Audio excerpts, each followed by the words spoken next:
Let's see if it's going up over here. Starting, but it's still that old picture of me on there. All right, there we go. Loading.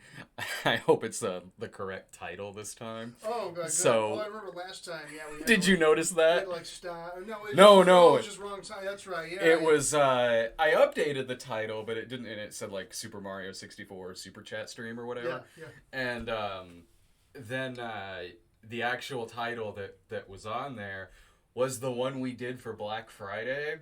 Oh, no, I did see that. It's like in Black Friday sale. It was like had like Black Friday tags on it. It did. It had the Black Friday tags on there, and I think people kind of figured it out. Like, but there were a couple of people that said something like, "I tried using the Black Friday link, but it didn't work." Oh no! Oh no! Sorry, Sorry. that's my bad. What are they doing? Is this another like stream for the movie or something? Did post production run a little over? Like, no, it's just the title didn't update correct. So, I'm actually a little bit winded right now. Couple reasons. One, we did 5 audio commentary tracks yesterday for the Snob DVD coming out, the Snob Punches Nazis DVD, which is another uncut compilation DVD on like DVD exclusive Nazi-sploitation episodes, and we did audio commentary tracks on those episodes yesterday where we're struggling to find shit to talk about with these. We rarely talked about any of those movies. No. So it was fun to talk about what we talked about, but it was like, it looks like there's more, women doing the Nazi salute. Okay, Let me tell you, like, it'll be worth buying this DVD for the audio commentary tracks on there. Also, I recorded a Snob episode earlier, so I was doing some shouting and that kind of like, I sit in the tub for a little bit, calm down. I got Gatorade. I had some like breadsticks and Nutella earlier. Those like little sticks. So to get to, if you saw, we did a video last week where to celebrate getting 150,000 subscribers, we were doing like a giveaway where if you responded to the pinned comment on there, that would enter you into a chance to get this autographed AMC, my 2018 popcorn bucket. This autographed bucket, which has a copy of the Snob movie in there, Unerotic Fantasies, Nudies, Rudies, and Crudies, Lloyd's Season 1, Jesus Bro, there will be a $50 Fandango gift card in there, and also an empty pack of cigarettes that'll autograph that too. So the winner that I picked for this, I had a few that I was like, okay, which one of these? And the winner that I went with, and I have a reason for doing it too. The winner I went with, I believe, I've already sent him a message, but I believe he goes by Hatman. I picked this because when we did this, I was like, I probably shouldn't have put it to where you have to respond to the pinned comment on there. It probably should have just been any comment whatsoever on there. And really, after a couple of days, we did that. Anyone who commented was eligible. But the reason why I picked him was because I found out that there is actually a maximum for replied comments on there to a pin, and it's 500. So I had to create a second pinned comment on there. So if you were to comment, at least from my end, if you were to comment, you had to keep hitting show more like a bunch of times to get through 500 comments and finally put something. So I picked this guy because he was the 500th comment, which means he had to scroll through so much to be the last one on the 500 that's comments dedication. on there. That's fantastic. That's very much dedication. It makes me wish we had more than one thing to give away, because there would have been a lot of people who did scroll down and found that they couldn't put a comment on there. Like, oh, sorry. So that was my reasoning for picking him as the winner. I believe he said his favorite episodes of ours were the slasher movie episodes. Now, what we're doing on here, like we did with part 1, We're playing Mario 64. This is a super chat stream, so if you want to plug anything of yours or ask us a question or anything like that, just donate to our super chat, and I'll be playing through Mario 64 here in a sec. We got the ground levels done last time, so this will be the basement levels we're working on, and the one from Jolly Roger Bay that I need the Metal Hat Mario for. And there is one. We've already got one super chat question in here, but we also have one I'd like to acknowledge from when Sarah and I did our midnight screenings of Isn't It Romantic, which, thanks for the $5 donation to Locke Desad 6, who says, another Cinema Snob movie looks good. It does. It looks really good. Yeah. I can tell you, it's looking amazing. Oh, yeah. Yeah, I mean, you guys have seen the pictures that we put out on the sign. Yes. So that's just a taste. You know, those were some of my favorites. Yeah. That I was able to pick and send to you. Mm-hmm.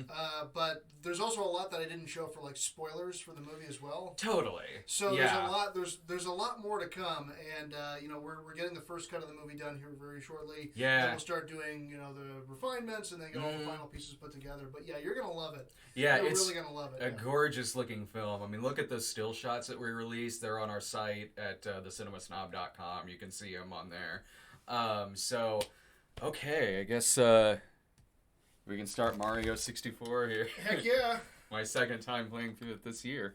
I never go anywhere out of town without my Nintendo 64. Okay. All right, so here we go. Let me make sure this all looks okay. All right. Settle in. What's the first super chat that we have on there? All right, so let's see, Rasp O'Neill, $2. Thank you so much for the contribution. Yeah, thank you so much. Okay, Appalachian root beer or Dominion root beer? I guess Appalachian, only because I don't know if I've had the other one.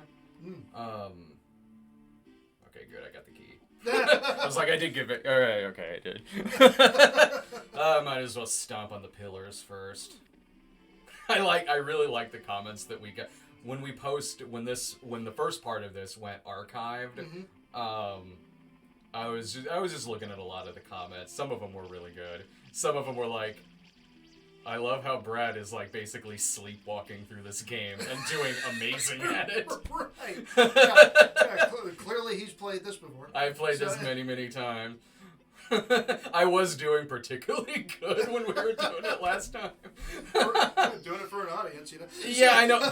There were things that I was doing last time that usually take me like 3 or 4 tries, and I was getting in like one try. Like, wow, this is actually making me look like a wizard at this game. Right. You bet I want to save.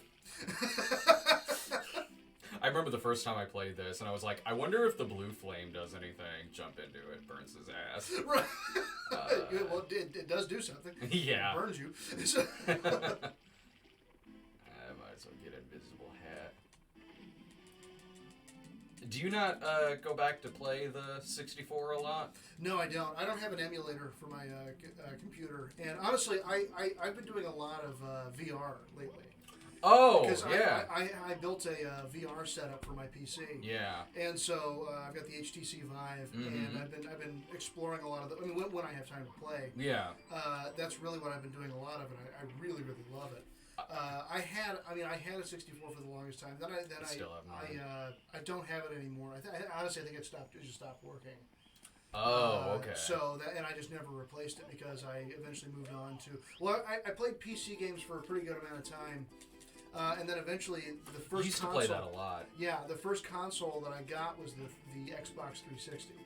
Okay. So I went from like a Nintendo 64, and then I only played on the PC until the Xbox 360. Mm-hmm. So I have an Xbox One now that I use, but for the most part, I still pretty much just play my PC. Yeah, because I remember you played that a lot. The first time I played Vice City, which was around when it first came out, you had it on your PC. Exactly, yeah. So I play a lot of games on the PC. Just because, I mean, my brother is, he's IT specialist, and so he could build the computers. Oh yeah. And being his brother, that meant that I wouldn't get the latest computer. I would get the second to the most latest. He would have the latest one, and then it would hand me down to me. Yeah. So, sweet hand me down. Hell yeah. No, so I always would have a pretty good PC, and so then once the 360 came out, that's when I was in film school, I think. Or maybe it was after I was in school, film school. But I being as anybody who was working on movies and stuff, I transitioned pretty heavily over to using a Mac computer. Oh yeah. So Mac didn't. I mean, at the time, I think it's better now, but they didn't have a whole lot of AAA games that would be played on a Mac. So I was using pretty consistently the Xbox 360, so I stuck with that. Now, however, like I said, I'm especially with VR. Yeah, I'm fine. Oh, good. Every now and then you might hear me chime in with a sudden shit. So yeah, it's in the day with my Nintendo 64, I mean just thousands and thousands and thousands of hours. Yeah, I still put in thousands of hours on it. It's, I don't even know if there's even been that much time. I don't even know if there's been that much time in my life, but most of it was spent on my Nintendo 64, from GoldenEye to this game. Shit. No! Son of a bitch. From GoldenEye to Mario to Star Fox 64. Yeah. Rogue Squadron. Star Wars Rogue Squadron. Oh, yeah. I played the hell out of that game. It's Shadows of the Empire. Shadows of the Empire, yeah. Turok. Turok. The 64 is still one of my favorite systems. I think it is the one of this era, this first generation 3D era, that has aged the best for me. There's a lot that I'll play that I played a lot back then, and they don't necessarily age well. The controls are not very smooth, and it just feels could feel really, really choppy. I have that problem with a lot of PS1 games. Sure. But the 64, I don't have that problem a lot. The 64 was just always much smoother to me, and like this. I mean, this is a game that I can go back to, and in the 20 plus years I've been playing this game, I have no problems with it. I can play it just as easily it's now as still fun, I did then. It's still entertaining. Yeah. So yeah, I agree. I did play VR recently because Doug has it, and he introduced me to that. That was a lot of fun. I really did dig it. Yeah. I was like, this is what we all pictured in our head when they started advertising the Virtual Boy. Absolutely. No, I mean, I love the modern VR stuff so much because it really is, and there's not a ton of big games on VR just yet. But there's a ton of really exciting indie developers who are doing some really, really exciting, really cool stuff, and just experimenting with it. I know the technology is still really, really expensive, so there's not a lot of people who can really afford easily all the technology. But it's getting better. I know that Oculus has a new system they've put out that's kind of an all-in-one system. Yeah. So the game system is built into the headset and the controller, so you don't have to build the expensive PC and then get the expensive headset. So you can kind of just get one. So it's kind of like getting a gaming console. And I think that, and then of course, PlayStation has their VR system as well that goes. Oh yeah. So if you already have a PS4, it's not as much of an investment to get that as well. I think it's a hell of a lot of fun. There's some games on there that I play. Well, I mean, I've always been a huge Fallout fan. Oh sure. And so Fallout 4 has a VR port that Bethesda released, and so They released it, and then they didn't do a whole lot of support for it, like Bethesda, like the main game. But the modding community, just it's crazy. It's huge. And what's cool about it is that obviously whatever they did with the game, they didn't really take it and make it like a brand new game. They kind of just took the vanilla Fallout 4 and did whatever to port it to make it in VR. Oh, okay. So what's great about that is that all the mods for my normal Fallout 4 I'm able to put on the VR. So I'm able to mod the hell out of the game and do all the things that weren't available in the vanilla game, but through mods. And so it's a huge game. It's massive. It's super fun. and I'm playing it in VR. Meanwhile, I'm like, I like the roller coaster games. Well, and roller coaster. The roller coaster thing is fun. There's a game that I just got because I've got nieces and nephews who were asking about it, and they wanted to see the thing, and I was like, well, Fallout 4 is probably not the good thing to show to my 8-year-old niece. So, is it really graphic? I haven't played Fallout. I mean, there's violence. There's pretty violent things to it. It's not like a super gory game. It can be. I mean, as far as things go, it's not terrible, but all the same, it's running around with guns shooting people. Yeah. But I got a game called Beat Saber, which is kind of like Dance Dance Revolution.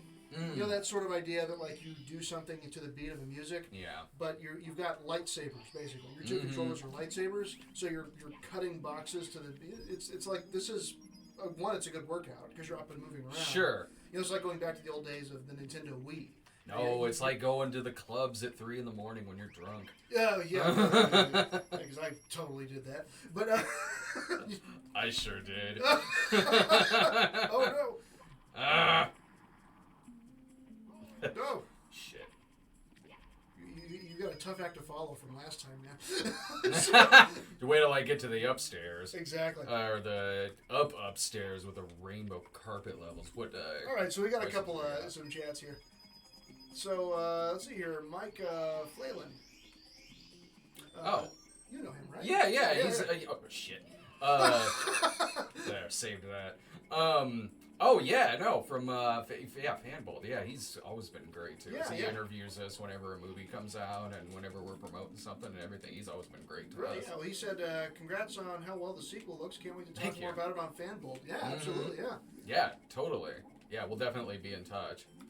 Yeah, it's we did some really cool things with it this time around, and I was very excited to show you guys what we showed you this last week. But I love the comments that are. Like I knew it would go. I knew the still shots would go over really well, but I love how surprised people are about how well it looks. Right, like, whoa, this looks way better than the first one. Holy shit, this looks like an actual movie. It's like $90,000 more expensive than the first one. So yeah. Yeah. So honestly, if it didn't look better, then we did something wrong. We did something very, very wrong. It looks like disco. Right. This movie cost you $90,000. Yeah. The only reason why disco cost 4 figures was. Disco was like $5,000 or $6,000 budget. Right. The only reason why it cost that was most of that went to renting out the discotheque. Right. And travel too. Sure. Right. Yeah. Yeah. You damn monster. Oh.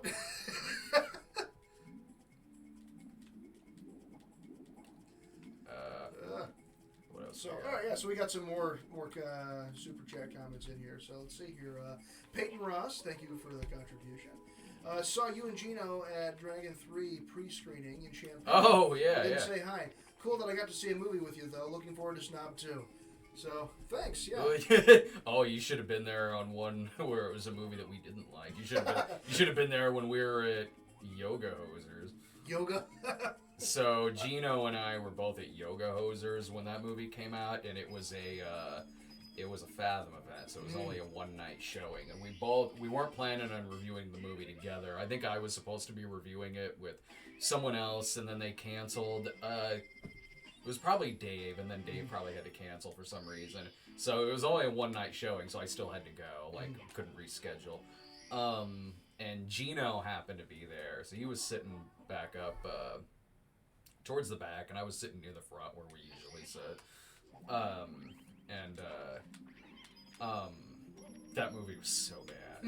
So bad. And when the ending credits first started, I was like, I'm out. And left, went to the bathroom. When I got out of the bathroom, there was a crowd out there, and Gino was standing there. And we both caught eyes, and I just looked at him and just went, fuck. Probably said it louder than I should have, given there was a lot of people around. And I was like, dude, we survived that one together. I was like, you want to come review this movie with me? Yeah, man, you should have been in that theater with us. Although it was kind of funny how much he and I stuck out during a screening of How to Train Your Dragon 3. Right, yeah. All these families, and then me and Gino. There were 2 babies in that theater. Really? Yeah. I mean, I'll see that a lot of those advanced screenings, especially when it's a kid's movie. Like, I saw Sing a month before it came out. Yeah. And there was kids all in that thing, man, just kicking the back of my seat. Man, I mean, kids is one thing, but babies, that's hard. I mean, listen, I understand fully how hard it is to get a babysitter. Yeah. That's why we started this thing a little late. Yeah. So, like, I mean, I understand that fully, but I tell you, it's a little baby in a movie theater. I mean, you're not bringing them there. I mean, I get it. I don't know. I don't want to judge because I've been there, but at the same time, I've never brought an infant to a movie theater. I just didn't go. You know what I mean? I just didn't go because it is the thing of you're not the only one in there. You know? And the baby absolutely does not know what's going on. So if the baby is hungry or tired or whatever, uncomfortable, I mean, you need to be... well, the thing is I would be so quick on the draw of just getting up and leaving. You know what I mean? Like, I wouldn't be like, the moment the baby made any noise, I'd be gone. And these parents did. But then you missed the movie. That's true. Right? So, I mean, and now I guess the question is that were they there with a bunch of other kids? Like, I don't know. Because that's the thing. And I mean, and again, it's like, I understand that. It's when you've got a 7-year-old who really wants to see the movie, and you've got an infant, when you can't get anybody to take the infant, so you kind of have to have... Poisoned to death. X's on the eyes and graphic. Exactly. Trying to get all 100 coins in there to get that along with the 8 red coins. But anyway, it's hard. It's annoying. It is annoying, but it's also hard. I get it. There was someone for your parents. There was someone who brought their baby to go see Battleship. Well, that's just a bad idea altogether. Good thing they picked a quiet movie. Yeah, right. Yeah, okay. So honestly, the baby was the most well-behaved one in that theater. There was some old guy in there who was really into Battleship. That dude was a patriot. He was loving that fucking movie. Like how? Like, what was he doing? Like cheering along or something? Yeah. Oh yeah. There'd be like explosions. Like yeah. Right, oh yeah, he was America pancakesing the shit out with his love of that movie. Well, glad somebody enjoyed that movie. Yeah. He's like, God love you, man. You were having a good time. Okay, which way does the... Oh, good, I picked right. Oh, this way. Oh. Shit. Oh, well. Oh. You stupid son of a fucking bitch.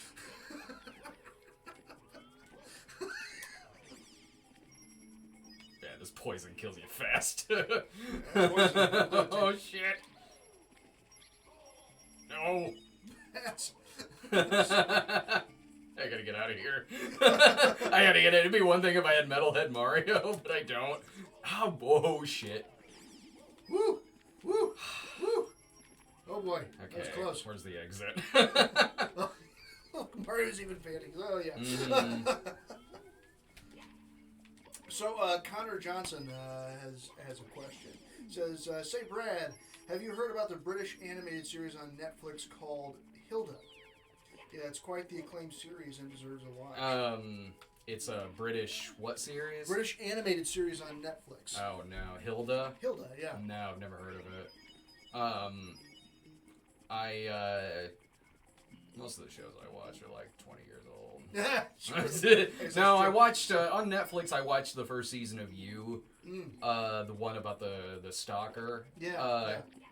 That was good. That was really really good. It was like it was like if you crossed Fear with Mark Wahlberg with Dexter. Oh, nice. Yeah, that was enjoyable. It was entertaining. Ending was a little silly, but other than that, it was fine. Laura is caught up on way more like modern shows than I am. She was raved about that one with Natasha Lyonne, Russian Doll, I think is what it's called. Sarah was telling me about that too and said that it was really good, so I might check that. I still need to see the second season of American Crime Story, the one about Gianni Versace. Right. Because I loved the first season of American Crime Story, so I kind of got that queued up to kind of binge through next. Nice. Mario Kart 64. Mario Kart. Did you play that a lot? That was a game. Yeah. I saw someone post that in the comments saying Mario Kart. Oh my god, I played that game so much. I played that game with my two older brothers who were way better at it than me. Mm-hmm. So, like, you want to talk about trial by fire and learning how to be really good at that game. So much so that, like, I was in Indianapolis at this bar that was at, like, the roof of the hotel. Yeah. And they had, you know, it's a very hipster bar, right? Sure. And so it had the Nintendo 64 set up on a projector there by, you know, the bar. And so I'm there with, you know, some of these much younger guys than me, who are all very hipster and like they're very nice and whatever. But they're like, oh yeah, we should play this game. And it's like, oh, what's the game called? Mario 64. It's like, oh, okay. After like 2 hours of just beating the ever loving shit out of these guys, so like, how are you so good at this game? That happened to me recently. I mean, not at a bar, but when I was the last couple times I was in Virginia with my wife and her family, one of the only games that they have there that works is Mario 64 on the Wii. Oh, yeah, and I used to have that on the Wii. Oh, stop it. And I'm really good at Mario Kart. Yeah. So like I was doing really well. Like I was getting pissed when I was coming in second, and they were like, they were like, oh, you poor thing, I'm fucking 10th. Oh, it was great because even like the battle mode. Yeah. Like, I know every nook and cranny and where to hide and where to launch the red shells and all this stuff, and they're just getting clobbered and like, dude, how the hell are you doing this? And I was like, you have no idea. You know, you guys might be like doctors and lawyers and stuff like that. Oh, but I know this shit. But it's like, that's where you spent your time. I spent my time on Mario 64. Worth it. Yes. Better life decisions. I can kick fucking ass at Mario 64 and GoldenEye. Damn right. Damn right.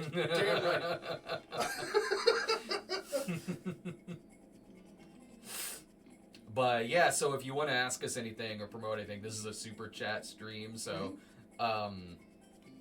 anyone can chat, of course, but if you want to ask us something, use the super chat feature and we'll read your promotion, ask your question, or any of that. So yeah, Brian Herman just sent a super chat donation. Thank you for that. So he says, "Hey Snob, big fan of the show. I was wondering if you will ever be willing to do a what is that Nuzlocke challenge? What? So Pokemon run with permadeath, basically." Oh, that sounds like I would fail miserably at that. I don't know what that is. Okay, so a Pokemon run with permadeath, basically. I don't know what that is. I mean, sounds deadly. Sounds deadly, yeah. I'm not sure really what all that is. That sounds interesting. I mean, I play Pokemon Go on my phone, so yeah. I don't know if that's the same type of thing, though. I don't know. I don't know anything about any of those Pokemon games. Yeah, I picked up Pokemon Go this last summer or spring or whatever it was. Yeah. And so, which of course is like a year after, like it was a big thing. So, but when I was working at the asylum, we were cutting Sharknado 6. The other people in post and the owner and then Anthony were all playing it. So nice. They were talking about it nonstop. I was like, all right, I guess I should probably pick this up. I was around a lot of people were playing it when it got big. Like Irving was playing it a lot. Yeah. I wasn't playing it then. Nah, neither was I. So yeah, I didn't pick it up till, like I said, a year or so after. I think it was actually like something popular. Yeah. So, but no, a Pokemon run with permadeath. Yeah, I don't know what that is. No, that sounds. It sounds like something I would definitely fail at. Not understand at all what it is. I could be wrong. Maybe it's super easy. Is it like a game, or is it actually? I'm guessing it's a game. Is it like the Deadliest Game thing where they actually was like a YouTube challenge? Like you have to swallow a bunch of Pokemon, and if you don't choke, you win. If you die. Yeah. You have to eat a Tide Pod and shove this Pokemon up your ass. Okay. This will get the views. That's right, yeah. Will It Fit becomes a series. How much poison can you ingest before you're killed? That's a challenge right there. The boiling water challenge. Ow! Ow! Ow! Yeah. It really does hurt. Who knew? Stupid.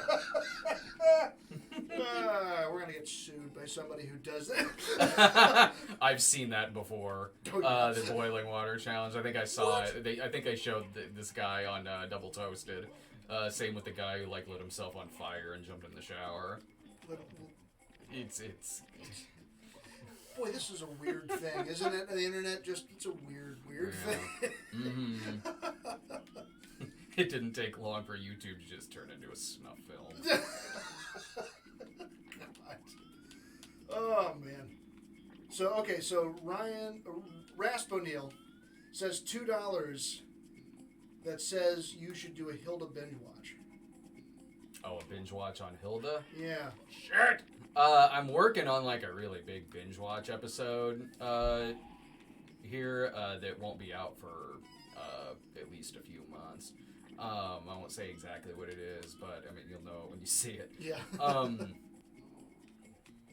So I'll check that Hilda show out, but I don't know if I'll necessarily be able to do like a binge watch on it. Okay, the others. Actually, I'm gonna look it up now because I'm curious.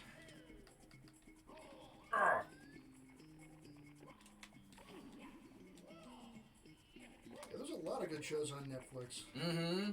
And a Fuller House. And well, yeah. I've heard that's fine. That's having its last season. Is it? Yes. God damn it. Yeah, shocking season. That I got that far. It's not shocking, I suppose. Yeah, season 5 is going to be its last one, so a bunch of people were writing to me about that.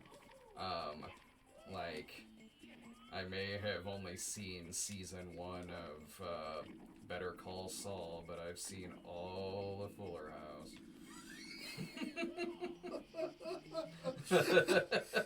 That is, man, Laura dreads it when I have to watch that shit.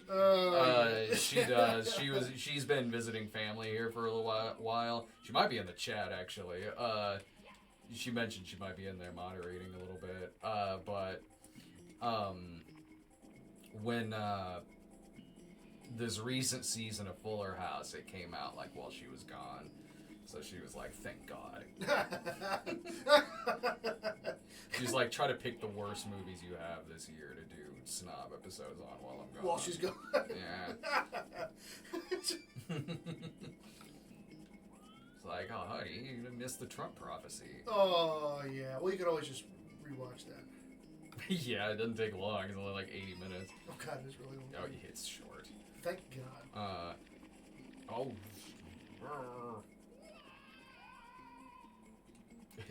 Why are you still screaming seconds after you landed? If I fell from that height, I'd probably still be screaming. I like on Mario Odyssey, which is a great fucking game.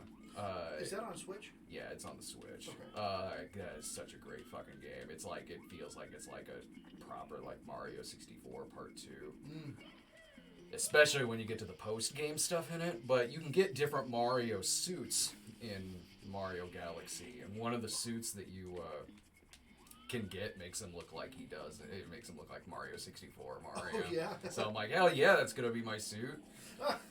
Feels like I'm right at home. In the post-game stuff, you're at like the castle here in Mario 64, and it's hard. Yeah, It's so fucking hard. I was playing through a lot of it and having a blast and all the post-game stuff in it, but I was like, there is no way I'm ever gonna get all the moons and everything. I'll just explore a little bit. Right. It is pretty fun when games do that, where like where the like newer games have levels from the old game. Well, the new Wolfenstein. Mm-hmm. The Wolfenstein, the New Order, and then what's the second one? The new Colossus. Yeah. They have levels in there where you're still in the new first-person shooter, but the level is the original Wolfenstein 3D. Oh, okay. So you've got cool. the modern look, the modern view with your weapon as you're running around inside the 3D world, but it's built to look like, and the enemies and the sounds and the music and everything are all from the original Wolfenstein 3D. So that's pretty fun. So I appreciate it. If it was really cool, it turned into Super Noah's Ark 3D. Super Noah's Ark. Yeah, on the Super Nintendo. Was that a port? It was an unofficial game. You had to attach another game to it to get it to work, but it was Wolfenstein. Right. But it was. There were several Wolfenstein knockoffs that were made that were the same gameplay style as Wolfenstein. That's what this was. That they just reskinned it or redid whatever. Yeah. There was one that I remember getting, and I don't remember the full title of it, but it came with Chex cereal. Really? Yes. Yeah. And it came with Chex cereal, and it was oh god, what was that? I have to look it up and show you this because it's crazy because it came with on an old 3 1/4 inch floppy disk in a box of Chex cereal. That is awesome. And it was Wolfenstein. Yeah. Or maybe Doom, like Wolfenstein or Doom. That kind of look and feel. But you were playing as a space Chex superhero thing, and running around, and you were shooting with an electric spork. That sounds awesome. And stuff killing these Chex Quest, was that it? Something along those lines. It was it was absolutely. It was just the most ridiculous thing. Remember when they used to give DVDs away when you'd order a pizza? Oh yeah, at Pizza Hut and be like, "Here's your pizza," and a little sleeve that's got a copy of Honeymoon in Vegas in it. Thanks. Right. No, I didn't know the Chex game, but I mean that sounds like it might be kind of cool. Some of those I remember tie-in games like that. Hard. Really? I was little. I don't know. There's some of those tie-in games like that I like. The Cool Spot game, McKids, the McDonald's Nintendo game. I actually like quite a bit. Get out there, you fucking son of a bitch. You damn monster! Damn uncooperative monster. Get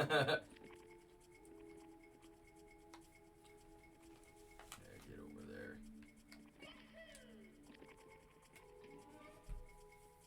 Yeah, last time we were in Virginia, I ended up bringing my 64 with me.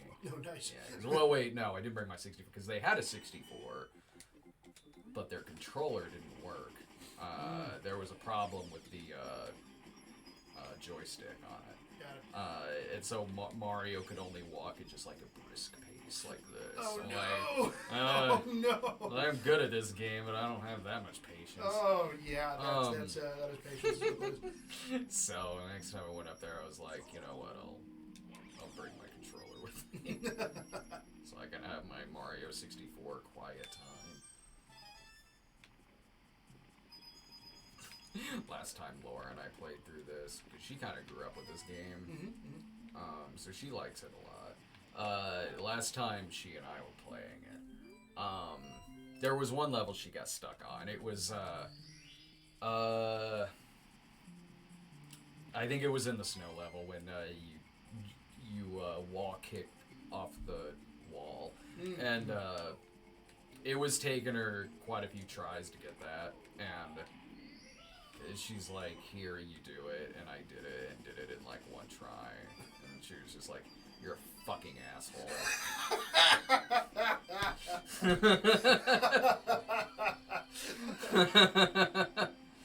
You show off piece of shit. You could have at least tried to fail once to make her feel better.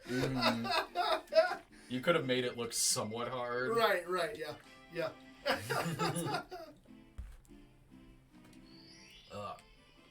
Alright, there's more. I'm not a big fan of this particular set of levels, the Hazy Maze Cave. It's not hard, just some of them are kind of tedious. Right. There's a few that are pretty quick gets, like any the 2 stars that are in the Toxic Maze are really easy to get. Right. But it's one of the 100 coin, 8 red coin levels that I really don't like. Because it feels super difficult. I think that's partly why it was one of the first things I did when we were playing through it. Yeah. Like, just to get this shit over with. I don't really care much for the 8 red coin ones anyway, but this one especially, because there's only a little more than 100 coins in the entire level, so it feels like it's really tedious to get all of them. So there's a donation from Noah Massage. Just a donation. Thank you. Thank you. Yeah, thank you very much. Thanks for all of the thanks so much. Questions. There we go. Oh, now that I have this, I can go back up to Jolly Roger Bay. Sweet. He's metal. Why'd that hurt him? Metal still feels weird. Yeah. So. Get up there, you son of a bitch. There we go. Nice. Oh, shit. Woo! Oh. Yeah. Oh, nice. Awesome. I should have scheduled a massage after this. Might have to grab a pillow in a second. I do have a membership at one massage place here in town, just for all of it. Really? Yeah, just for all the editing that I do. Uh-huh. It's a strain on my, feels like you say, back or shoulder muscles, but it's technically a neck muscle. It's, right back there. I got a posture corrector. Oh, do you really? Yeah, you were telling me about that. Yeah. And because, as an editor, yeah, I'm also constantly sitting and hunched over on a keyboard. And so, it pulls your shoulders back. Mm-hmm. I'm not wearing it at the immediate moment here, but it also makes you look like you have a holster and you're carrying a gun. So, that wasn't going to fuck with me when I edit. Exactly, yeah. But it has helped a lot, so that's They have, I need to ask them where they got these. Because they have these things on their chairs over at the Double Toasted studio. Because their episode, they go sometimes 2.5, 3 hours sometimes. And their chairs are super comfortable. And they have something attached to their chairs where you can tell it's there to really help their backs out. Because they go quite a bit whenever they do an episode. And, they were comfortable. What am I doing? Oh, shit. I don't even need to be doing this. I got distracted talking. I'm like, I'm repeating the same thing I did last time when I got a star. That was funny. I need to get to the stupid toxic cave. Up there. There it goes. took its dear sweet time. Dear sweet time. Mm-hmm. Oh, great. I gotta jump back over there. Alright. So, Drew Pittman, thank you for the donation. Mm-hmm. Any chance on that review of Puppet Master, The Littlest Reich coming out? I forgot about that. That was you and AJ were originally going to see that. We were going to try to see that in L.A., but we ran out of time for shooting the movie and everything. No, I mean, I guess we could do it sometime. Why not? A review like that doesn't really have a time limit. Sure, yeah. It would probably do just as fine now as it would then. I forgot. That happens sometimes. You'll see old episodes of midnight screenings where we advertise a midnight screening that never happens. There was one time where, Dave and I were planning on seeing that this was October 21st, 2015, where it was Back to the Future Day, and Dave and I were gonna go see all 3 Back to the Future movies when they re-released them here in theaters, and there is a midnight screenings where we advertise that. Where, well, he does, because I didn't want to say anything. I didn't want to advertise it, because I was like, I don't want to jinx it. Yeah. Like, I don't want to advertise this, and then something will come up, and we won't be able to see it, because it was only a one-day showing. Right. And so I'm like, I'm not going to advertise it. And he and I were at some movie, and then at the end of it, he did. He goes, oh, also, come see us on the 21st. We're going to be reviewing each of the Back to the Future movies. And I'm like, yeah, come see that. And in my head, I'm like, you jinxed it. Like, something's going to come up. Something's going to come up. And guess what? So, yeah. The day of the showing was like, oh, hey, man, sorry, I'm not going to be able to make it. I can't remember if it was an emergency, so forgive me if it was an emergency. Well, yeah, but yeah, still, it's so hard. Yeah, it's.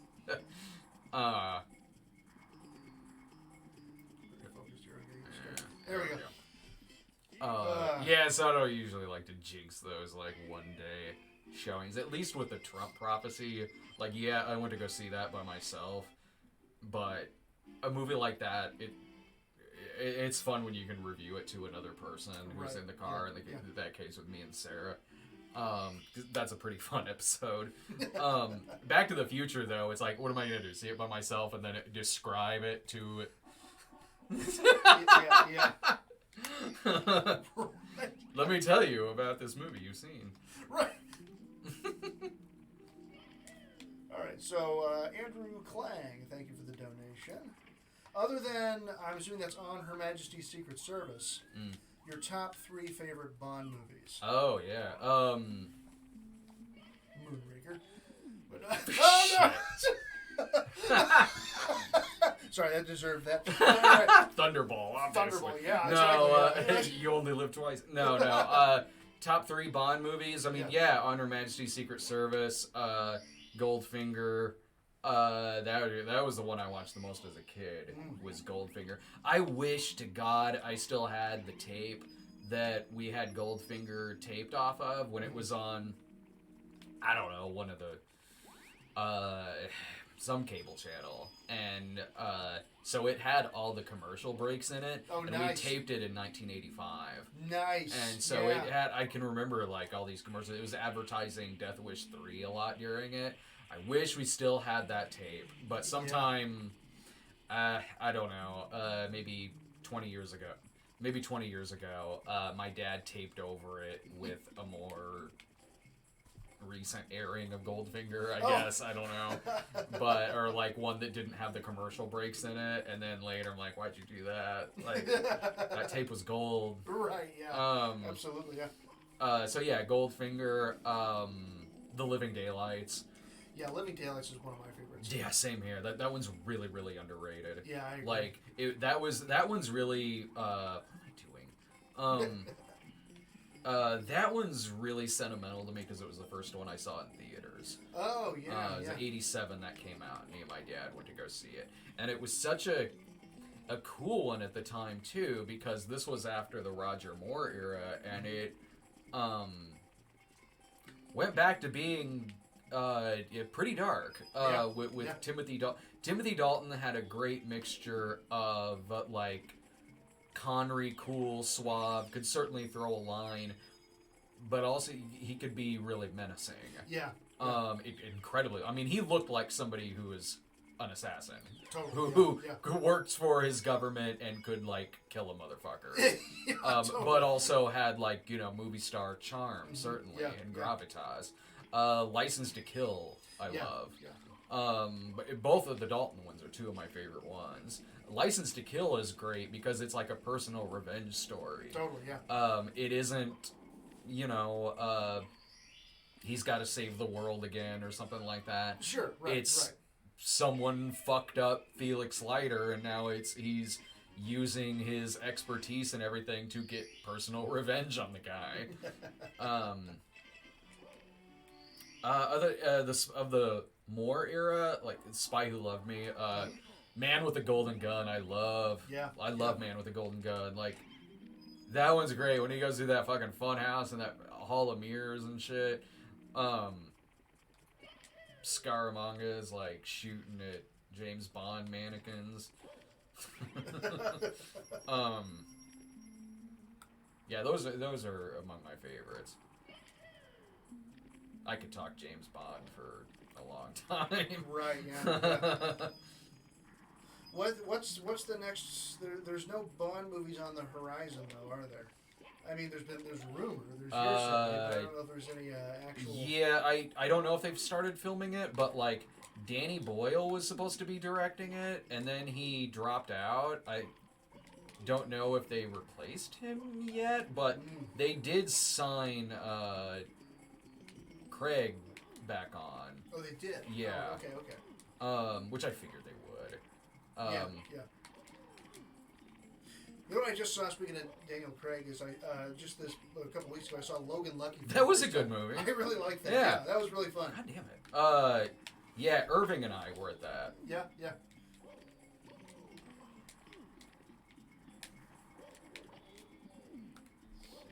Okay. Yeah, we both really enjoyed that movie. Right? Like, I mean, I know it was Steven Soderbergh, and so like it had a lot of credentials for like a good heist movie.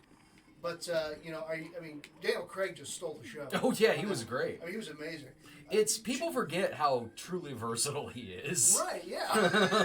Like I do really like him as James Bond, like definitely. Sure, yeah. But he is a versatile dude. Like I mean, just look at Logan Lucky is like a prime example of that. He absolutely steals the show. Mm-hmm. And he does, and even like Channing Tatum was good. Yeah, he was really good. And name is escaping me at the moment, but who I really liked in it was the guy who plays Kylo Ren. Oh, Adam. Adam Driver. Yeah. Yeah, Adam Driver. Like he was great at it. So, I mean, really, like the whole cast was really. That was a really fun movie. Mm-hmm. So I enjoyed the crap out of that. Yeah, we gave that one a really positive review. You know what? While I'm thinking about it, I'll get that Jolly Roger Bay one. Yeah. Right. Okay. So get to the end of this and be like, oh right, there's one more. All right. So Robert Hayes, thank you for the donation. Yeah. And then the Big Tits Dragon ? What? Oh, okay. That was also you are awesome. So I am.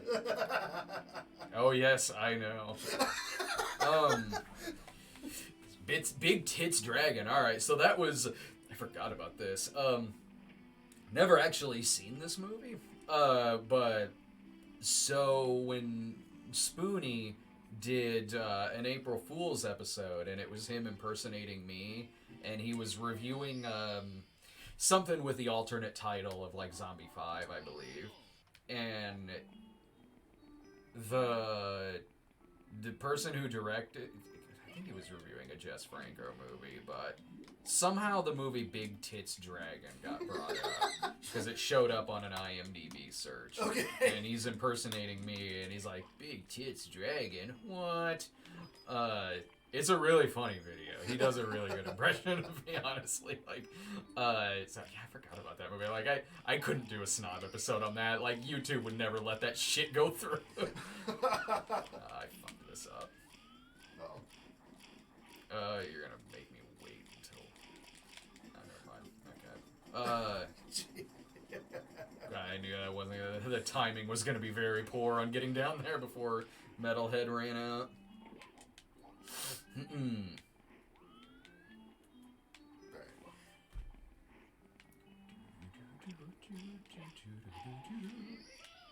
there we go. Oh! Fucked up again.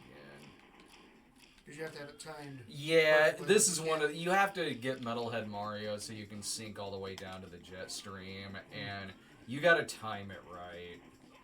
Like one... like bad move and you won't make it there in time. I don't even know if I'll make it there right now. Gotcha. Oh yeah, because it's starting all the way down there. Yeah, you have to just wait to say, all right, hold on, you son of a bitch. See? Oh, yep. Yeah. Nope. Nope. All right. This might take a couple of tries. All right. So while we're doing that, Rasp O'Neill has asked Brad and/or Ryan top 3 animes. Oh, I am asking. You are asking the wrong person. It was like, yo, Brad, top 3 favorite episodes of 2.5 Men. So all right, so I'm not an anime expert. No, that isn't me saying like, oh, I hate anime. That isn't me saying that at all. I just don't watch a lot of it. I'm not an expert. I'm the wrong person to ask. I was not exposed to a lot of anime growing up, so I had to describe a lot. Or I had to discover a lot of anime on my own through things like what is that called on Adult Swim? When Adult Swim does their anime. Toonami, yeah. So a lot of I discovered on that. When I was in college when that first came out. So that being said, like I really like Attack on Titan. Yeah, you were talking shit. Yeah, you were talking about that in the Alita review. Yeah, exactly. Yeah, I like Attack on Titan. I also really like Cowboy Bebop. Oh yeah, that was good. Like that. I saw that. That one I think is really good. Really cool anime. And then I mean, there's a lot of other ones I've seen, but I've never really gotten a chance to really follow. Especially because being super late on Saturday nights, I didn't get a lot of time to like watch a lot of those and follow them. So like I really liked Attack on Titan, and then I discovered Cowboy Bebop. So like those were ones that I really like to watch. But there's a lot of other ones that were pretty good. I just didn't. Anime has such deep, rich stories to it. Yeah. That if you try to get in the middle, you know what I mean? Like and I think that's why I was able to get into Attack on Titan was because I saw the first episode. Oh, okay. And I was able. It's like, okay, so I'm watching the first episode, so I can get into the show and really follow the characters and the story because it's so intricate and so much of anime has such deep, rich storytelling and so many complex characters that it's kind of what you're saying. It's not at all that I'm like I don't like anime. It's like no, the stuff that I really enjoy, I've really enjoyed, but like I just through lack of time and just lack of exposure to it.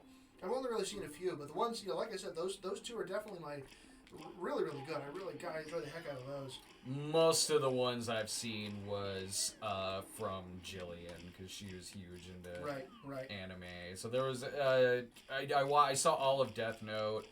I enjoyed Death Note's a good one. Death Note was really good. 3/4 of that I really enjoyed. Yeah. Thank God.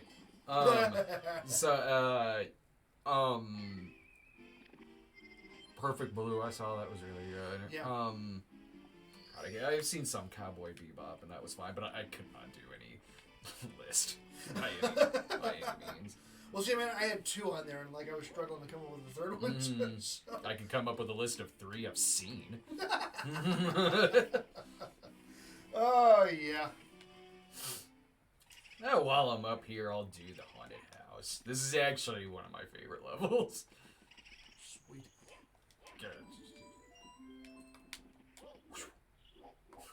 Yeah, and like an anime that it's still super popular, and it's one that I tried to watch a lot of with my brothers and then just other friends. Was the Dragon Ball series? I've seen a couple of. I've seen a lot of that show, but I've never seen it from the beginning. I think I caught some of the stuff in the middle. Yeah. And so again, there's in no way a I don't like that show. It's just I enjoyed what I saw, but there's so much.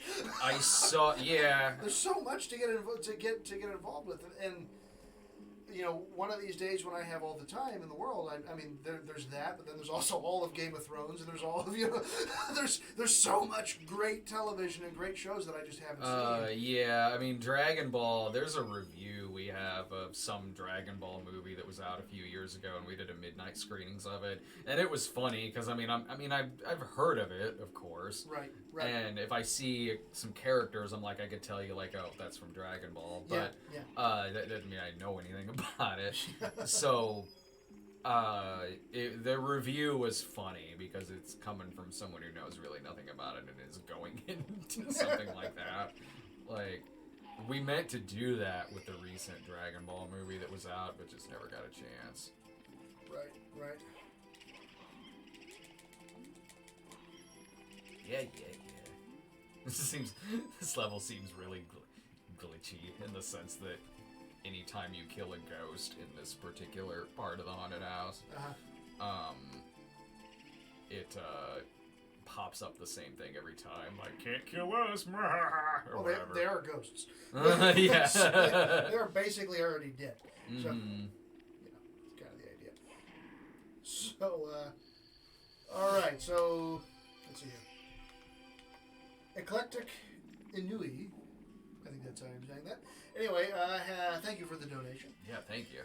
So, the question is, when this year is over, will there be videos on the best and worst movies of the decade? Oh, sure. That's a good idea. Uh-huh. Yeah, it's scary to think that it's a decade. And, like... Yeah, man. What the hell happened? I've been, okay, how long have I been doing this? I started The Snob in 2007. Yeah. Movies we've been doing a long time. Yeah. But The Snob's been going since 2007. I've been on Channel Awesome since 2009 or 2010. Mm-hmm. Yeah, that sounds about right. Yeah, because I think it would have been like 2009 because I remember you were in Kikassia. Kikassia was shot in 2010. Yeah, in early 2010. But you had already been with those guys. Yeah. So 2009 would have been the move to Blip. 2009, I believe, was the year that I was able to start doing this professionally. Okay, this merry-go-round. Have to pause it to see which part of it I'm even on. Oh, you're fine.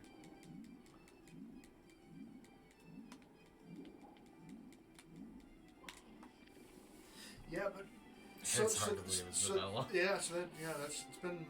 Mm-hmm.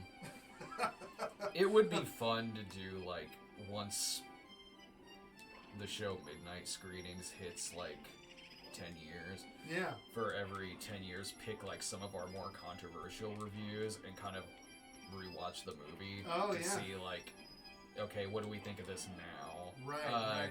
Things like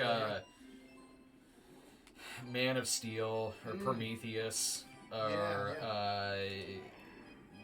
Cowboys and Aliens, things like that. Like, where ones where a lot of people really disagreed with us. So that would be kind of cool.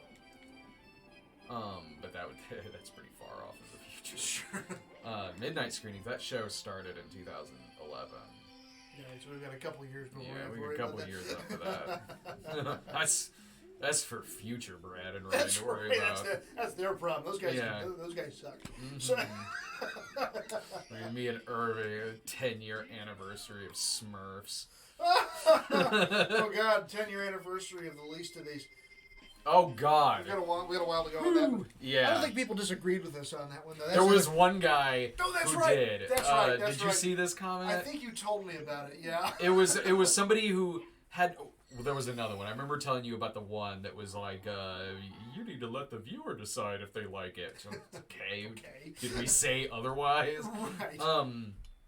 No. Someone, I think from India, responded and hadn't seen the movie. Okay. Hadn't seen the movie, but was still upset we didn't like it because of how rough the story is. And it's like, I understand what you're saying. Yeah. Because it is a very rough and brutal story, which tells you how much they failed during this movie if we start out laughing at it. It should have been a very compelling and like, oh my God, type of story. Mm-hmm. You know, this should have been something that we came out of going, you know what? That was pretty profound. Yeah. And that was an interesting actual true story of somebody who was playing by the rules in a place where, you know, what he was doing could have got him killed. Yeah. You know, I mean that, and he didn't do anything wrong, and yet still, because of the way that part of the world treats what he does, you know, that's an impressive thing of faith.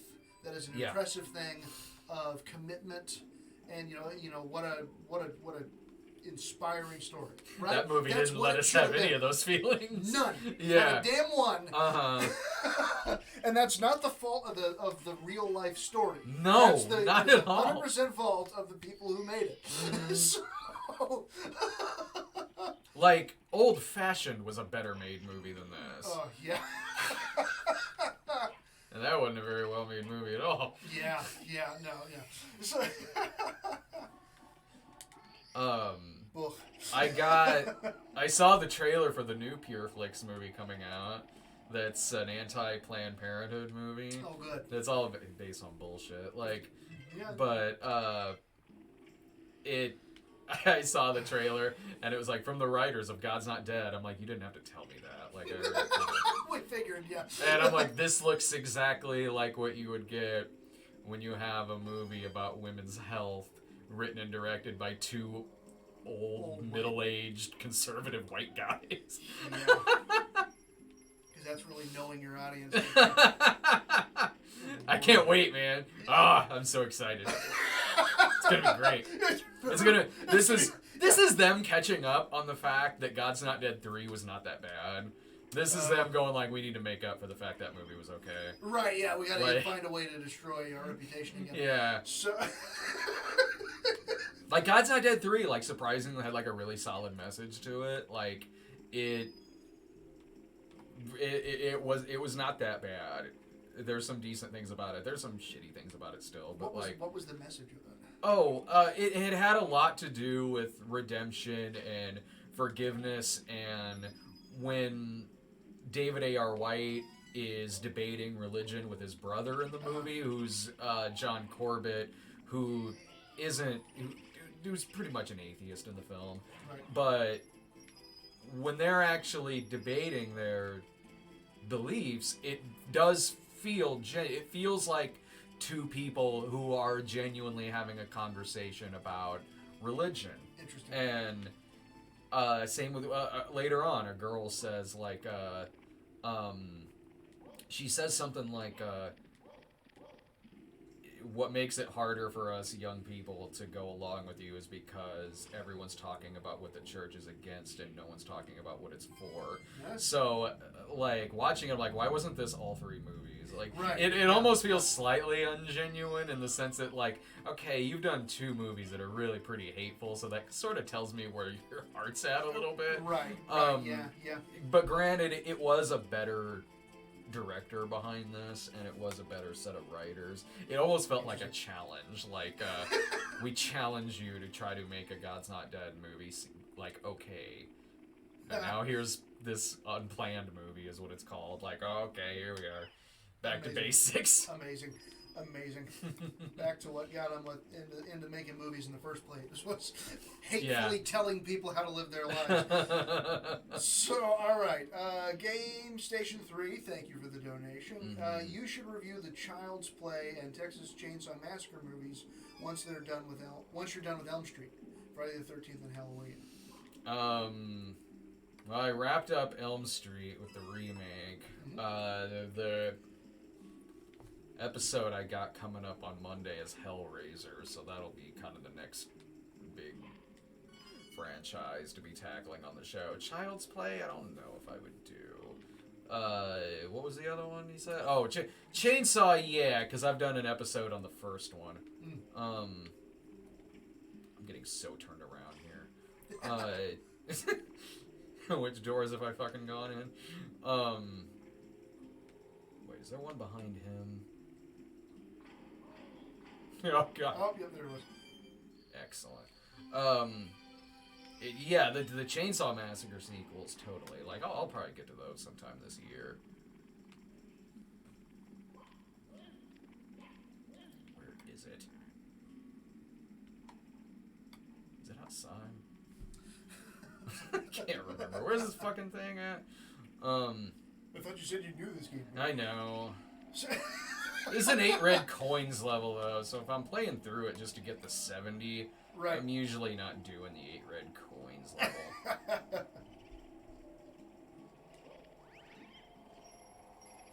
It's fine to go for a nice stroll outside anyway. It feels like a nice, brisk, windy night.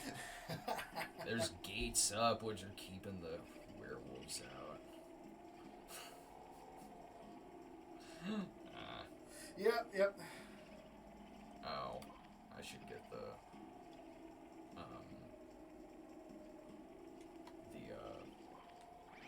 100 coins while I'm at it. All right, let's While I'm getting 100 coins, I can keep my eye out for where the star for the 8 red coins is. Gotcha. All right. Yes. So, Tall Guy, thank you for the contribution. Do either of you watch the Venture Brothers on Adult Swim? No, that's a Laura question. I think you would love all the obscure movie references. I did watch Venture Brothers. Now, I haven't watched... I think there's a new season, or at least maybe a couple new seasons. But like the first 3 or 4 seasons, I did watch. I've seen it a handful of times. Anytime I've watched it, it's been really, really funny. It's never consistently watched it. It's super funny, yeah.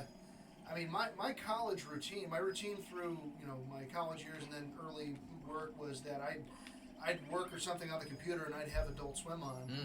And so yeah, I watched a lot of those earlier Adult Swim shows like Venture Brothers. And I really like the show. Again, I'm not sure where it is nowadays. I haven't watched any of the newer episodes. Neither have I. But I think Laura has. Has she? Yeah. Yeah. It's a really funny show. It's a very clever show. Very intricate show too. It's another kind of one of those shows in kind of the same way as anime, in that the story gets really, really deep after a while, and so you kind of catch. I think I watched one of the newer episodes just at random at one point. I was like, I have no idea what's going on. I mean, the jokes and things are still very funny because they do those kind of, they do a lot of those really funny, slice of life, real thing, type of jokes where, they're weird masked henchmen, but at the same time they're making a joke about, I don't know, workplace drama type of thing. Yeah.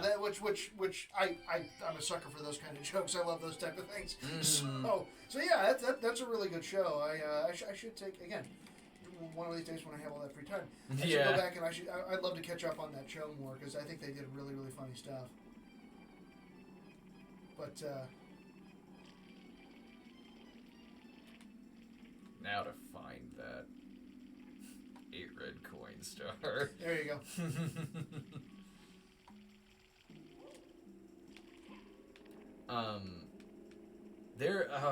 I don't even know what the last Adult Swim thing was that I consistently watch. I mean, my dad and I were huge into Space Ghost Coast to Coast. We watched that first run, and that was kind of the beginning of all that. Right. Yeah. Yeah. I had The Mask on VHS when it first hit video, and I loved it because it had, at the end of it, a special Space Ghost episode where he's interviewing Jim Carrey and Chuck Russell, who directed it. That was really, really funny. That's right. I loved Space Ghost Coast to Coast.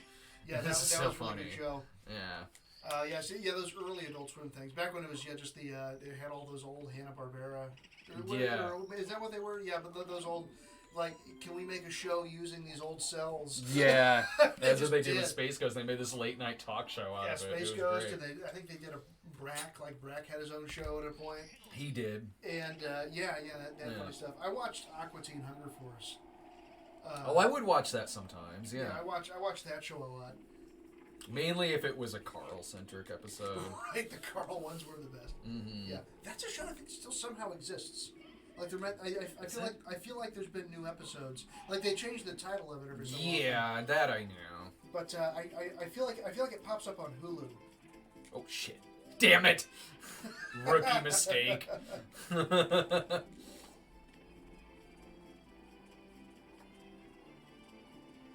so Frogblow.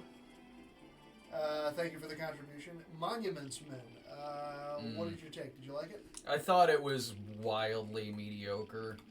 Yeah. Now that's the one. It's World War II. And they're protecting artwork or something. It's a George Clooney movie. Right. He directed it as well, and I was super excited for this because there's a lot of Clooney directed movies beforehand that I liked a lot. And this one was it's World War II, and they're having to save a bunch of art from getting destroyed, and it looked like it would be this kind of Kelly's Heroes type movie, but about them saving all this artwork. There was just something about it that just didn't click. It was fine, but it was disappointing. It could have been so much better. Am I doing this right? Oh yeah, because I need. Yeah, it was a movie that, like, I did, I probably should have known something would be up when it was released in, like, January or February. Right.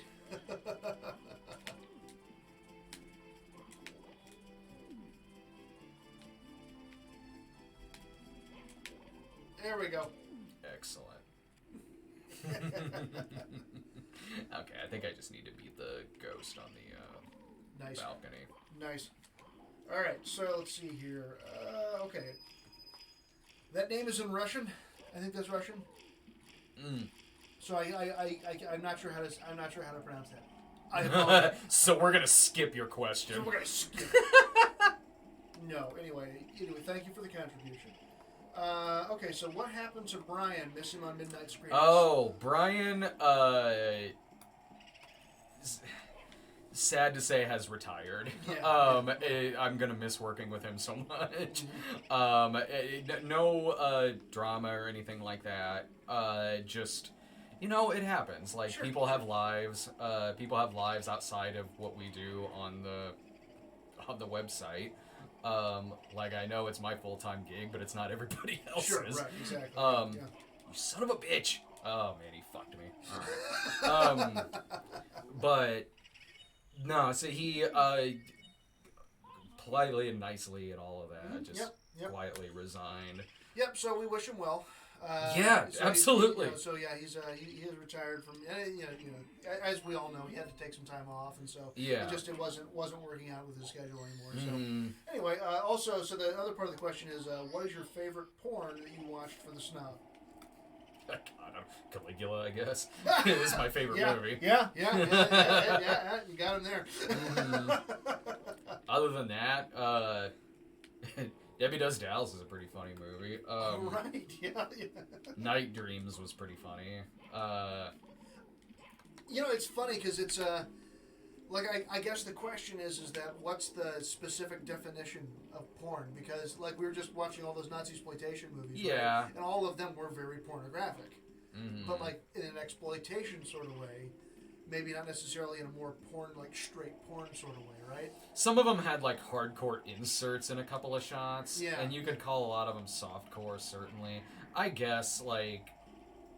If we're talking porn, if it's got like a lot of hardcore stuff in it to where it's very much lingering on that a lot, and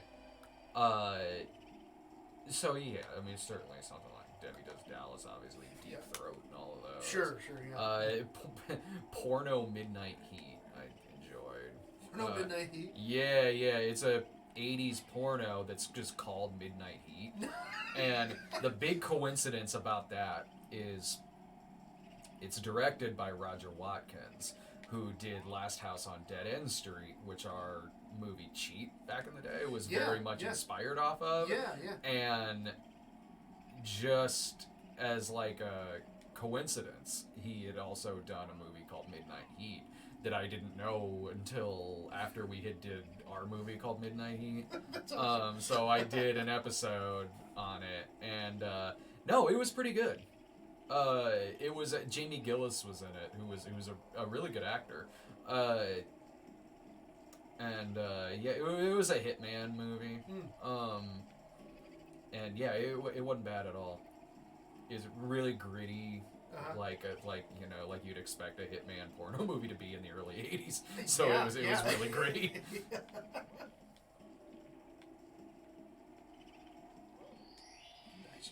Yeah, it's the only time I have to use like the Mario POV right. Angle. For some reason, the cameraman doesn't like getting too close on that part. Ooh, I've earned 50 stars. I can go up to the second floor, but I still have. You still have more on the bottom. Yeah, I still have more.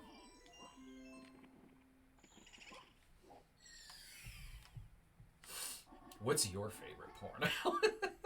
Do you remember when your mom watched? You remember? Yeah. So okay, so the story is that it was one of the nights that we had gotten together to watch movies. Yeah, you were still living back at your folks. I was still living at my mom and dad's, and so you brought over Blue Sunshine. Yeah, which is a great movie. Really good movie, and then Flavia the Heretic, which is a nunsploitation movie. That's pretty graphic. It's pretty graphic, yeah. And so they were both on, I think, DVD, maybe. I think they were. And so we just left them out, and so. Like a day or so later, I was talking to my mom, and she goes, "Oh, so I watched one of those movies you guys left out." And I was like, "Oh, Blue Sunshine. Yeah, that's a really good movie." And she goes, "No, the other one." I was like, Flavia the Heretic? Mom? And she goes, "Oh, it was all right. I just didn't really like how graphic it was." Well, all right. Yeah, the movie House by the Cemetery. It's pretty good. It's kind of graphic.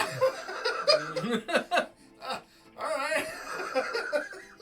That is hilarious, because that is a graphic movie. It's a very graphic movie. Props to making it through the whole thing. I guess so. That's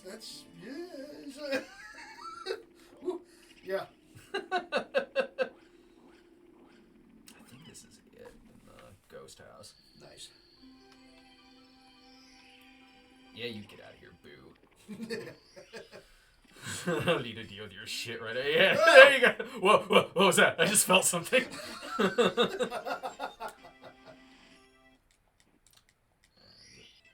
Yep. Okay. Back to the dark, dank ass basement. I know the rabbit turns up down there again. Nice. I forget when, but at some point the rabbit turns back up down there. Okay, I got Lethal Lava Land. The desert. Nice. Oh, there he is. All right. Come here, bastard. Just for no reason, an Alice in Wonderland reference in this game. Right, right. We need a couple of extra stars in here. I don't know. And just have him chase a rabbit. Ow, shit. But yeah, so thank you so much to everyone who's yeah, thank you. Far. And I get, this is something we'd like to do a lot more of. To add different kind of content to the show. It pumps up the super chat feature on there. Did I get him? Shit. I thought I got him. We'll have to pick something after we get through all of Mario 64. Right. Probably GoldenEye. GoldenEye's good. Yeah. Yeah.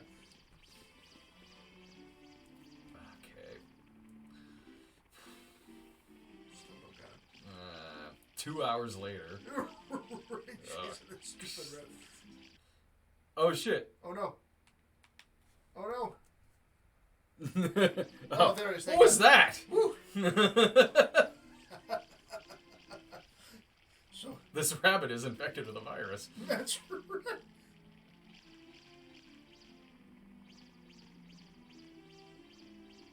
When I catch this rabbit.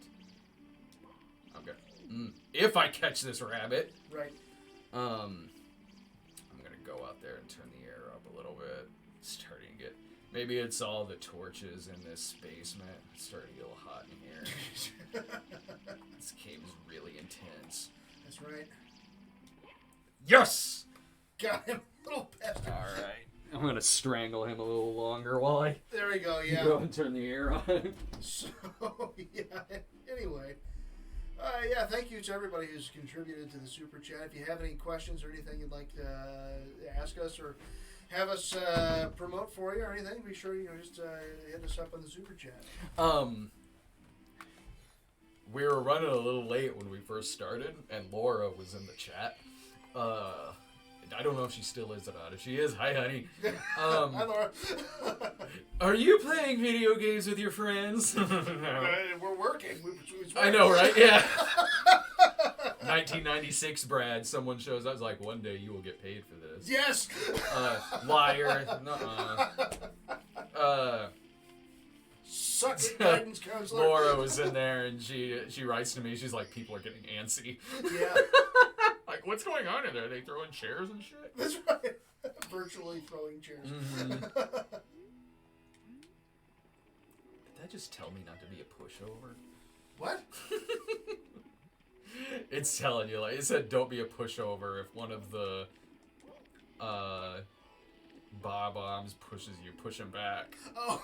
This taught life lessons when it came That's out. right. That's right, kids. The games today, they don't teach lessons. No, they don't. This one did. That's right. If some bomb comes up to you and is a bully, if a bomb, push him back. If a bomb pushes you, push him back.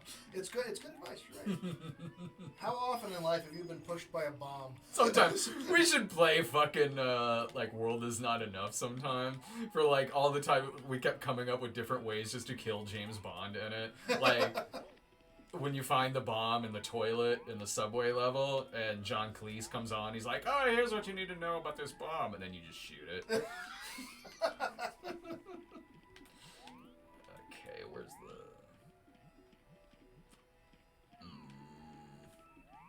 He is over there, I believe. I like Lethal Lava Land a lot. This is one of my favorite ones in the game. As I died. As you died. As I fucking died. Yep. But this is one of my favorites because I did die right there, but I didn't get mad about it. That's right. Death is an okay thing. Yeah, I deserved it that time. Okay.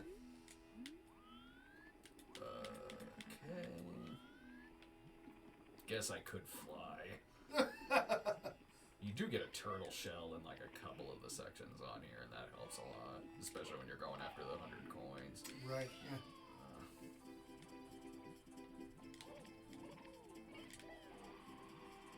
It's hot. See, this is why I definitely wanted to turn the air on. That's right. Yeah.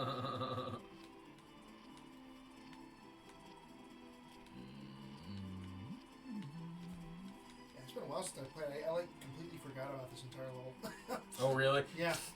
You give up well before the basement. Probably, yeah. This is kids stuff. What was the game we were playing? I think it was a Vietnam game back, like when we were in college, and it was on your PC. At your, God damn it! Over at your old place. Don't let that bully push you. It did tell me not to be a pushover. Where it was my turn to take control of the helicopter, and I failed miserably. Yeah, it was one of the Battlefield games, I think. Yeah. Yeah, so you get in the helicopter, you take off, and just. Oh, fuck! Alright, now I'm mad. Yeah, it was like I held back on the joystick too long, so the helicopter was... I was supposed to do that, right? It's fine. Or just kamikaze people in it too. Right, yeah. Like, two can play at this game. Wrong war!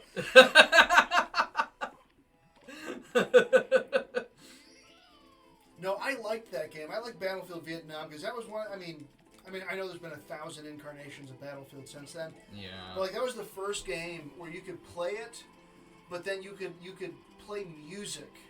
Oh yeah. Appropriate music, like actual music from the '60s. Oh yeah, it's like Jefferson Airplane. Oh totally, shit. yeah, and yeah. CCR, of course. Of course, CCR. Jimi Hendrix. Yeah, you could play all those songs in the game. Like you could get in a vehicle and like choose the song. So it was very much just like you got in a tank and like had a radio in there and decided to play CCR. Yeah. I just assumed like in Vietnam there were just loudspeakers everywhere just playing that music.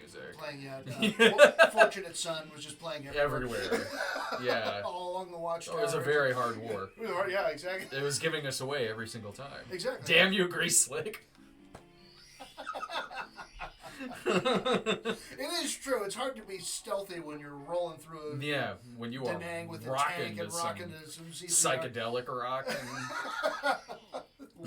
Listen to some White Rabbit while you're blasting through you. Yeah. Good times. I mean, not actually Vietnam. I mean the game, but Yeah. Oh. Okay. So I got. Oh my God. I got to tell you about this. Did you see our local news station? I saw this yesterday over on Twitter. One of our local news stations, Channel 20, WICS. So they had kind of an on their Twitter account. I think I saw that. You posted it was like that. It was the It said the headline on it was good news for Springfield residents. And then it was a mugshot of a woman, and below it said, mother arrested after killing 2-year-old, or something like that. And above it goes, good news to all Springfield residents. Like, that's right, yeah. Oh my God, yeah, 2-year-old dies, mother arrested, but the headline is, good news for Springfield residents. As a Springfield resident, that doesn't seem like good news to me. The tweet is since not there anymore. The screenshot of it's still on my Twitter account, so. Oh my God, yeah, I just looked it up, yeah, but oh my God. Well, just those terrible, just. I was looking at the responses to it, like, even before I got a screen grab of it, I was looking at the responses, like, from, assuming people from Springfield, and there would be, like, a gif of, like, Gary Coleman, like, what you talking about, Willis? Thank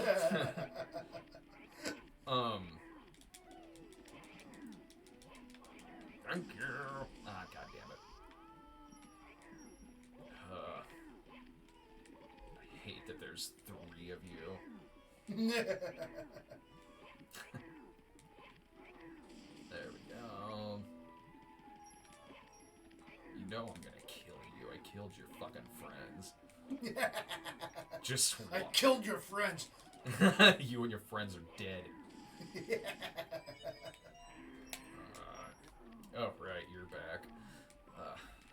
But yeah, so follow us on Twitter to see more shenanigans like that. Right, exactly, yeah.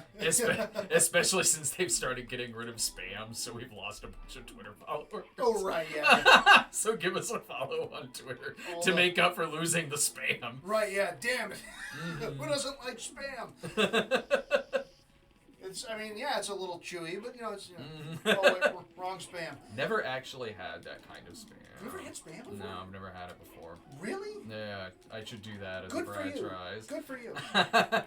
I should You'd never make it in Hawaii. Is there a lot of it in Hawaii? There's a lot of spam in Hawaii. Yeah. Oh, wow. I should do that as a Brad tries, I guess, because I know you can get those, like, spam sampler cans that have, like, various different kinds of it. I'm really not a picky eater, so I might be fine with it. You know what? It's not like, it's not. I don't know. I've had spam. It's been a long time since I've had spam. But yeah. Cue the Monty Python spam. Yeah. So.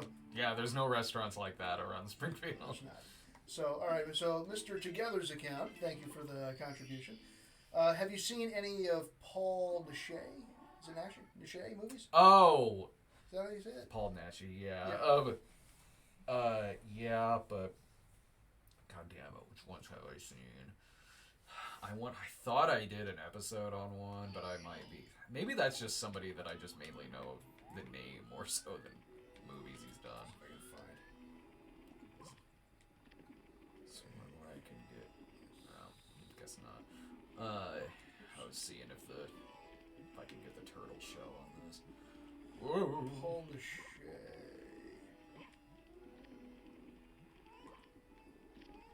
I want to say there is a Snob episode that's on one. Okay, more. But shit, I'm hard pressed to remember. I can't remember shit on my own show.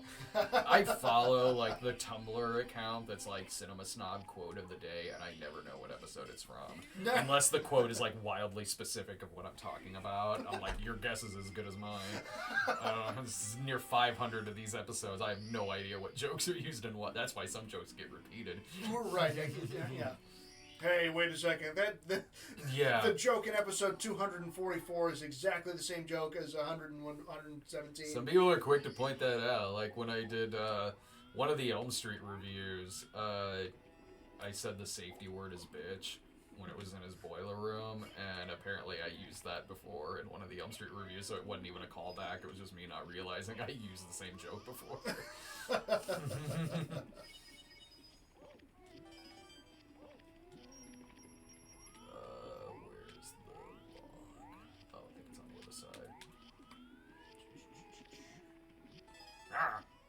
Oh shit.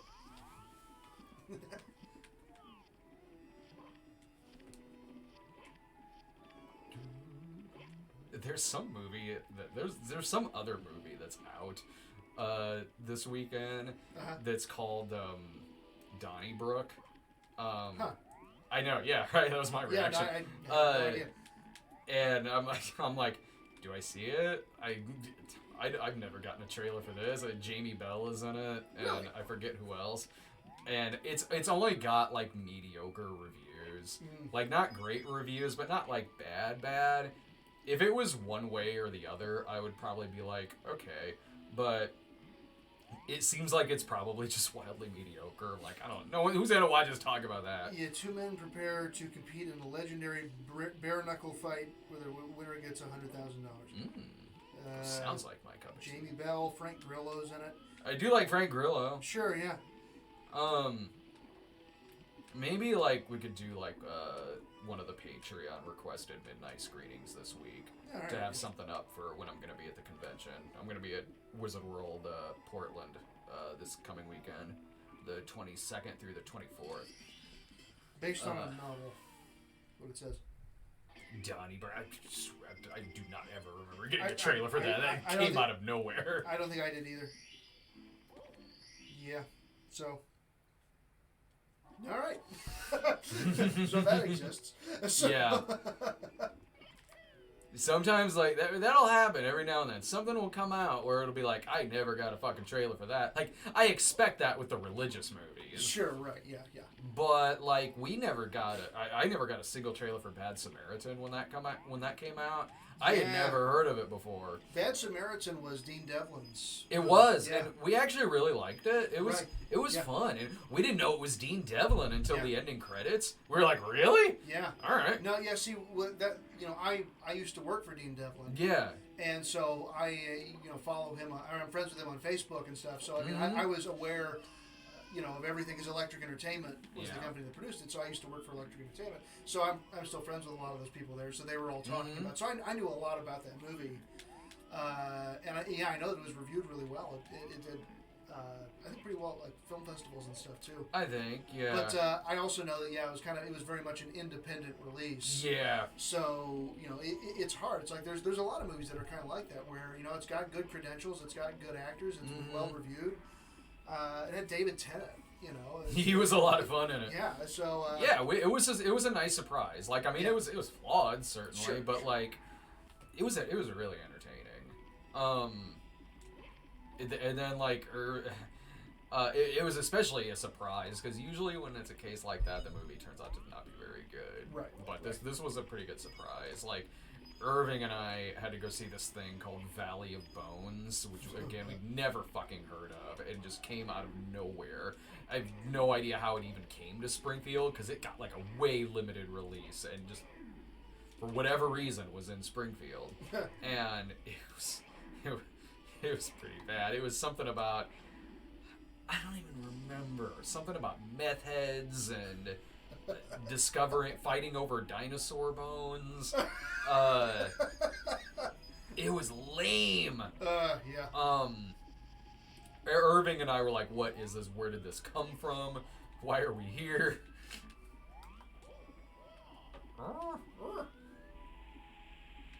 You can do it, Mario. I believe in you. Yes.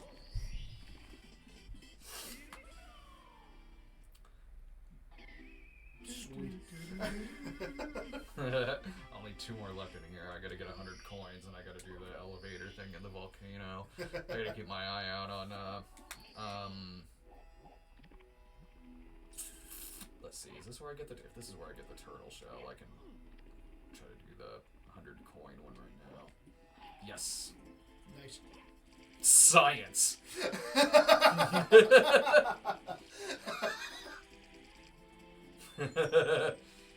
This makes going on lava so much easier. That's right. That's why they only put the turtle shell in a couple of levels on these in the lava land. Makes it easier to fight these motherfuckers. That shit. Okay.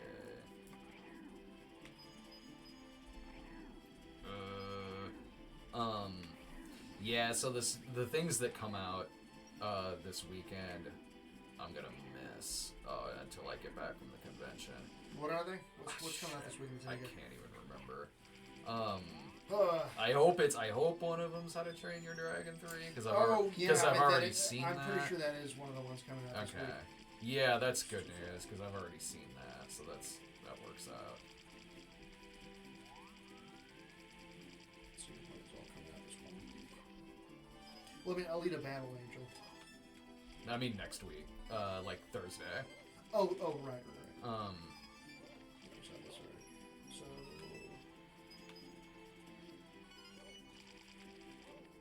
Oh yeah, it's How to Train Your Dragon. Okay. Looks like a John Travolta movie called Trading Paint. I don't think that's coming to Springfield. Got I wish it would. It's Travolta, so like I want to see it. Total Demal. Is How to Train Your Dragon 3 like the only big thing coming out? Looks like it on February 22nd. That works out. I've already seen it. 23rd is the OG. That's HBO film. Oh, okay. And then nothing until March 1st. Mm. All right, good.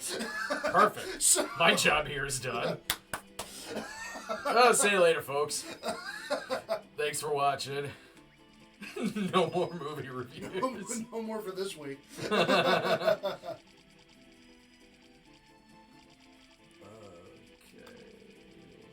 I need 25 more.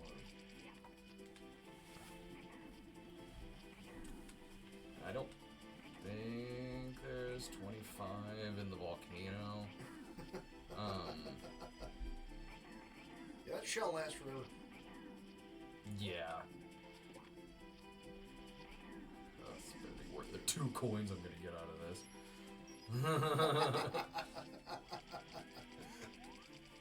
Let's see. So Robert Hayes has. The Robert Hayes? Robert Hayes, that's what it says. Sweet! Right, I love Cat's Eye. Yeah. By the way, did you ever do that last Pierre Kirby movie? Oh, no. No, I should, though. That was originally going to be an anniversary episode, because Ed Glazer and I were planning on doing a crossover on that, and I can't remember why. There was some reason I didn't do it as the... Oh, I think I thought it might be more appropriate for the 500th episode. Mm. Oh, shit. No! Oh, well. So it's... And I was like, yeah, because I wanted to do, like, the 10-episode dump for the 400th. But it'll probably end up being just, like, a regular standalone episode. But yeah, I do have it. It's a really good one, too, because the movie that is spliced into it is also really good. It's like this Korean, I think. It's like a Korean remake of Miss 45, which is one of my favorite exploitation movies. And Ed and I watched it years ago, and it hit me pretty early. I was like, this is exactly like Miss 45. And then it was doing the same things. I'm like, this is straight up a remake of Miss 45.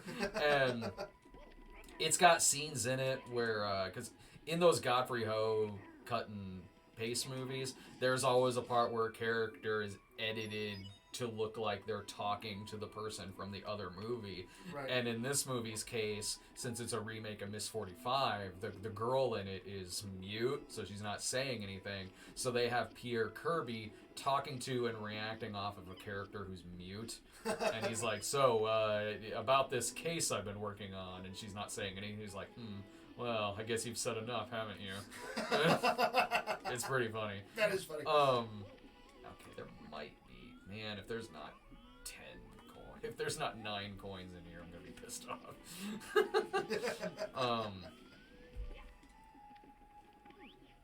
But yeah, I don't know when I'll do that. At some point, I absolutely will. Nice.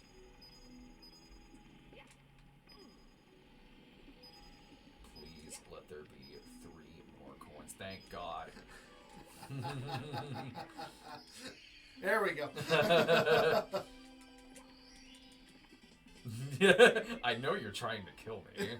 Must kill you. Oh, you son of a bitch! Son of a bitch, he totally did it! Whatever, I already got my star. You're stuck in here. That's right, this is your hell forever. Yeah. Okay, if I get the elevator, then which means I'm probably gonna die a couple of times. Right.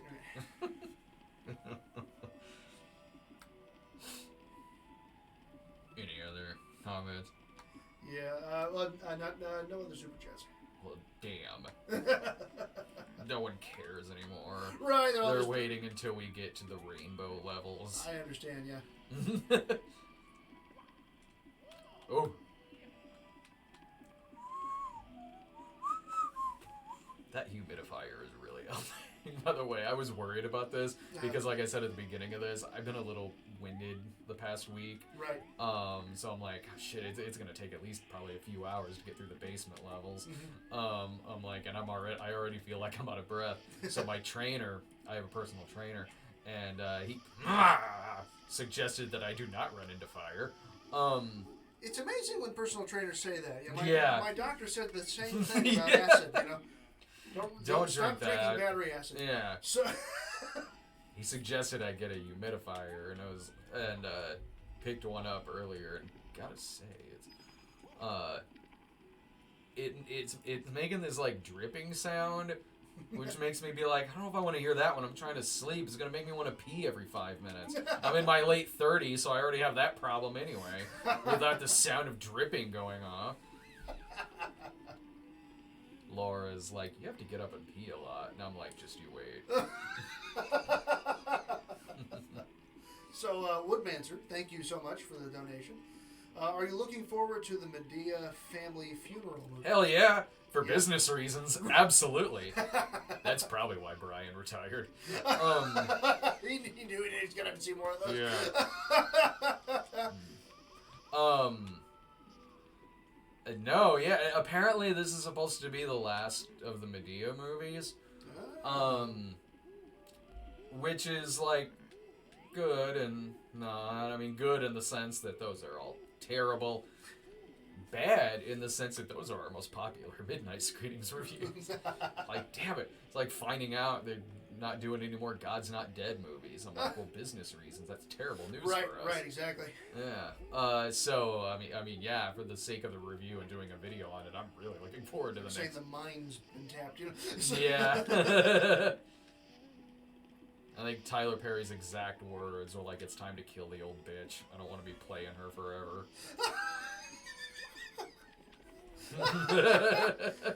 Oh boy.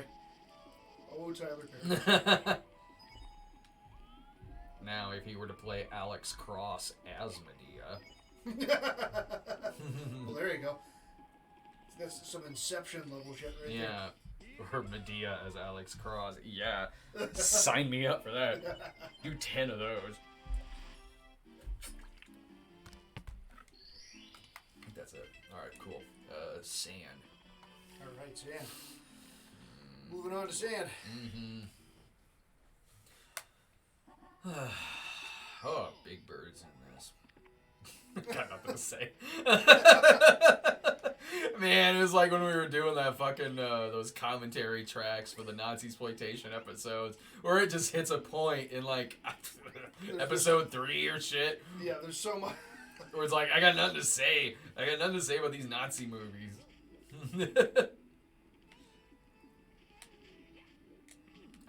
It didn't help that I did those episodes so long ago, I could barely remember the fucking movies. Well, fortunately, the movies weren't all that intricate, so, No, none of them. They all had the same plot. Exactly. So Game Station 3 is commented, said, your review of the Apple keeps on being taken down. Oh, yeah, it does. Yeah, so... Oh, because... Well... So I was gonna put up, last Musical March in September, I was planning on, putting up, from the archives, the episode on the Apple and the episode on Can't Stop the Music, which I believe were made the first year I did Musical March in September, which would have been about 4 or 5 years ago. If that. Those were made in the blip days, so they were edited differently. And right. I really wish I could have put something up from the archives during the last Musical March in September, because those episodes that I put up in last September, I love those episodes. It's like probably my favorite set of movies to watch for that particular month, but every single one of them did horribly. Oh, yeah. There was a set of them where I think these episodes are just for me. It was on old rock and roll movies from the 50s. Oh, so yeah. I had a blast doing them, but like nobody gave a shit. So it was sad, but I was like, well, I guess these episodes are for me. Why not? Anyway, so I wish I could have put something up from the archives that would have balanced that out a little bit. And I was I uploaded the one for Can't Stop the Music, and it kept getting hit by Studio Canal. So I'm like, I did a appeal on it, and they disproved it, or they rejected it. So I'm like, okay, well, I'll try to snip the clips down a little bit. And I snipped so many clips down, like, to the point to where it's like, there is nothing left for me to cut. They are going after any and every clip on here. It doesn't even matter how long it is. Yeah. Shit. So I just get so mad when I talk about this. Anyway, Matthew Buck wrote to me and said, like, hey, I heard you're having a problem with Studio Canal. He goes, let me give you this email information. He said, I have talked to them before, and they're usually fine about clips. And he's like, I can imagine they probably don't really care about Can't Stop the Music. And boy, was he wrong. So I wrote to Studio Canal and was like, hey, I'm trying to upload this video. Is there this review that I did for Can't Stop the Music? Would you be able to send it through? And they wrote back and said, no, we like, keeping control of everything that's in our vault. I'm like, really? Can't Stop the Music? Like, that's the hill you want to die on? Apparently. Like, alright, so I'll try again next year. Maybe their rules will be a little less harsh next year. But anyway, that leads into the Apple. It was the same thing, because I was simultaneously trying to get both of those things up. And with the Apple, it was another similar situation, only with MGM, where it got to a point where there was really nothing left that I could trim. Now, with the Apple, though, I probably could do an appeal, but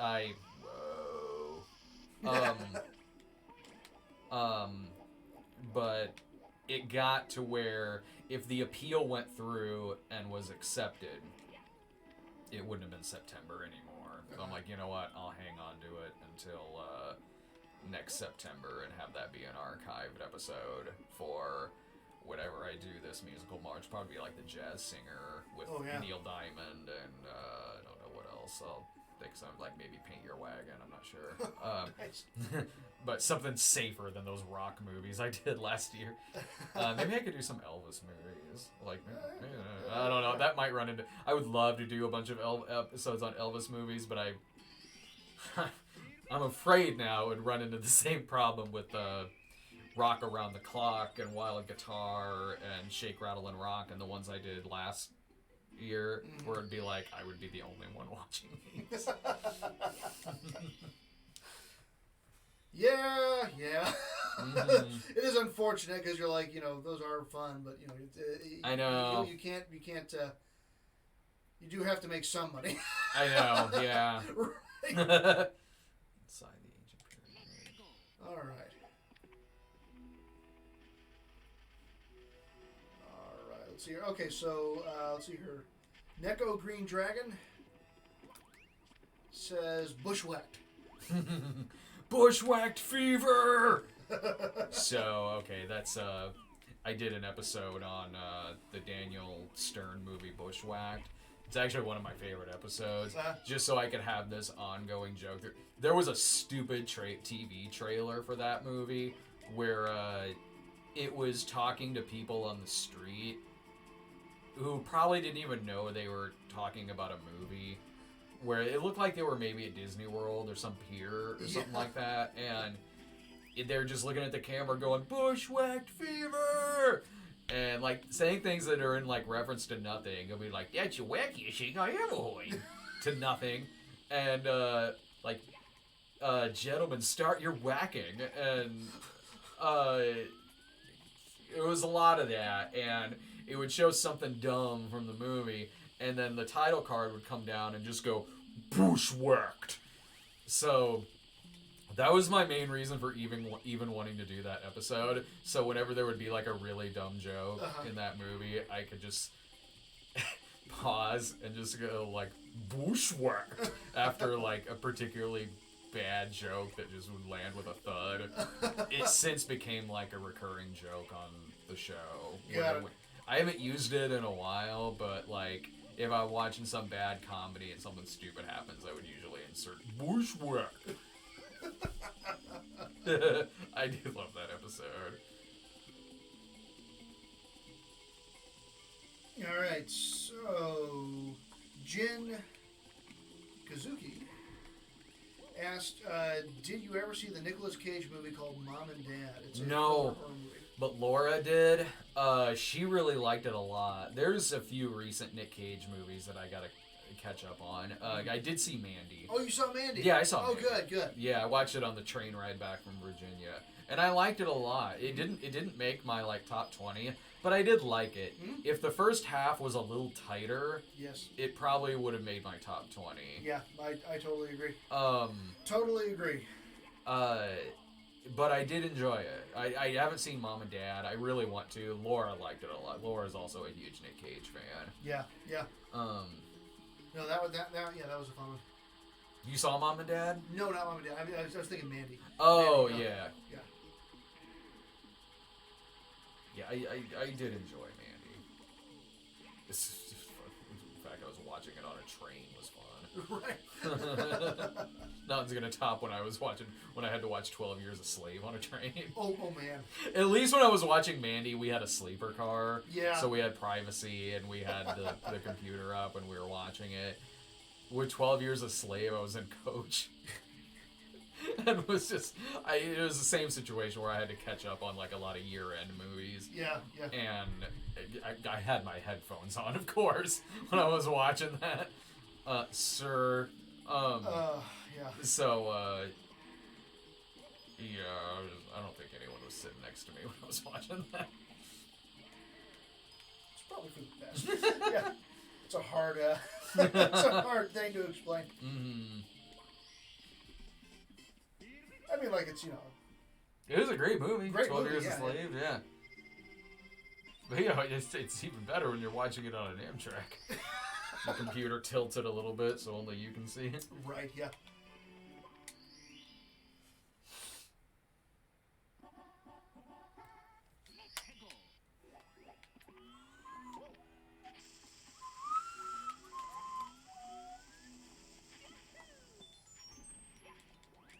Do you remember the very end of this game?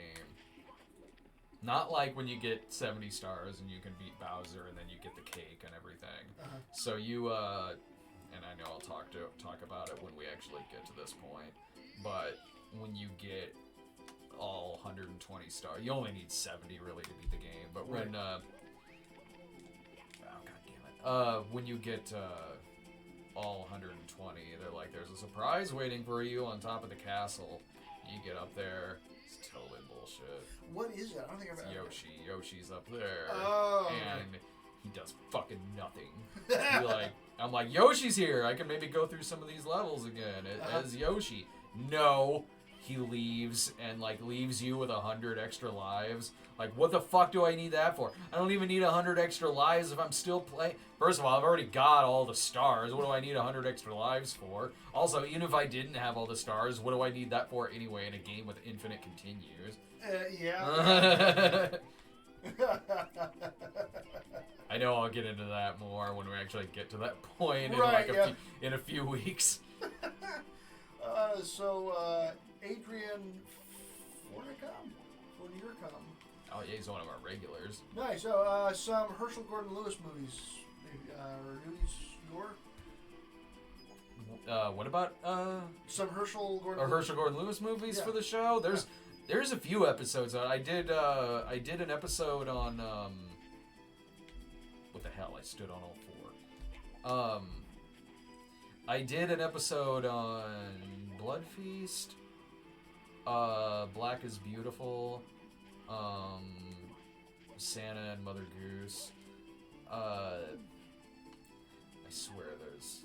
Did I do 2000 Maniacs? I don't think I did 2000 Maniacs.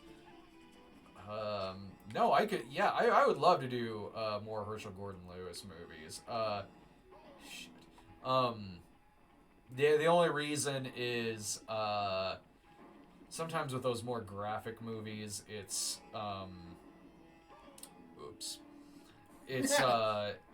It can be a little riskier sometimes on YouTube because they crack down a little bit more on really graphic stuff. But, I mean, that just should be fine, really, to do Herschel Gordon Lewis because it'd be easy enough to sort of cut around. I mean, we'll really be testing that this Monday when the episode on Hellraiser goes up. Right, yeah, exactly. I stood on all fucking four of them. At least I think I did. I thought I stood on all four of them. Yeah, I lost count. I know. So, Nicholas Marini, I apologize if I'm butchering your name. Yeah. Hey, Snob, been a fan since the Leprechaun review with oh, cool. Yeah. Any plans to review more of that series? Yes. Yes, this year. There will be St. Patrick's Day. Oh, nice. There'll be a Leprechaun 2 episode. Maybe I'll make it an annual thing for St. Patrick's Day. There's a movie called Leprechaun's Revenge. Oh, and yeah. It has Billy Zane in it. I saw part of that because most of it's ad-libbed. I think. Yeah. Well, I mean, like, yeah. I'm not. Yeah. Anthony Ferrante wrote the original script for that. Okay. So that's how I know about the movie. Yeah. I mean, they totally changed everything from what he wrote. I thought I was with you when it premiered and we watched some of it. And it's always bad. Because wasn't Billy Zane having, like, problems ad-libbing? Yeah. Like, you could tell he couldn't really, and that made it kind of fascinating. It is a fascinating thing to watch, yeah. But, yeah, no, that's it. I mean, he's credited as the writer, but basically... He wrote this is before Sharknado or anything like that. Yeah. He wrote the original draft of the script, and then after that they just kind of took it and did what they do with it. That happens a lot with those kind of low budget sci-fi movies, or even just kind of those low budget movies.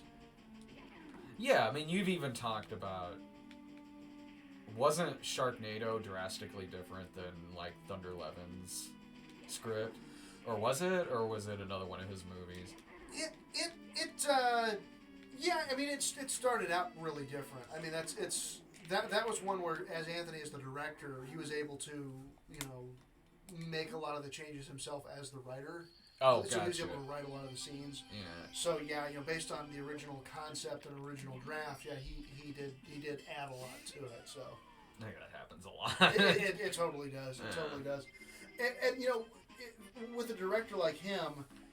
He's the type of guy that, he really, really cares about making a fun, entertaining movie. So he'll do the work. Sometimes there are directors who, will get that kind of first draft of the script and be like, all right, whatever, and just shoot it, as is. That's what happened with, Blood Rain. Genevieve Turner, is that her name? She was in American Psycho. And, co-wrote it, I believe.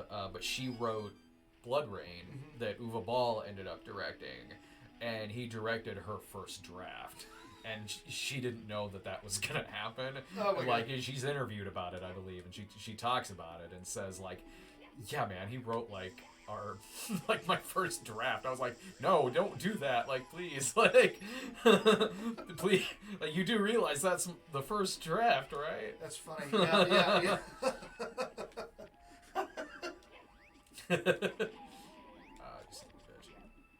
Actually.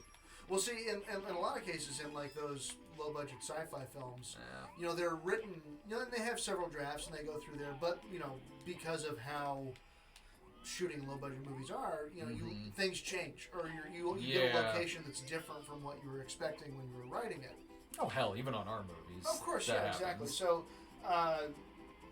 So sometimes they're like, whatever, we'll just shoot it, even though this was totally intended to be a different location. Whereas, Anthony, one of the things he's really good at is let's adapt what's happening here to what we have. Yeah. Let's make this work. So. Yeah, on the sequel to the Snob movie, there was like it happens in every single movie. Like when they go into the clown museum and originally it was like they're sneaking in through a window, but I don't think we had the means to do that, so they find an entrance like in the back of it or something like that. Like things like that. It's exactly. like Yeah, it just happens. Mm-hmm. It just happens. So let's see here.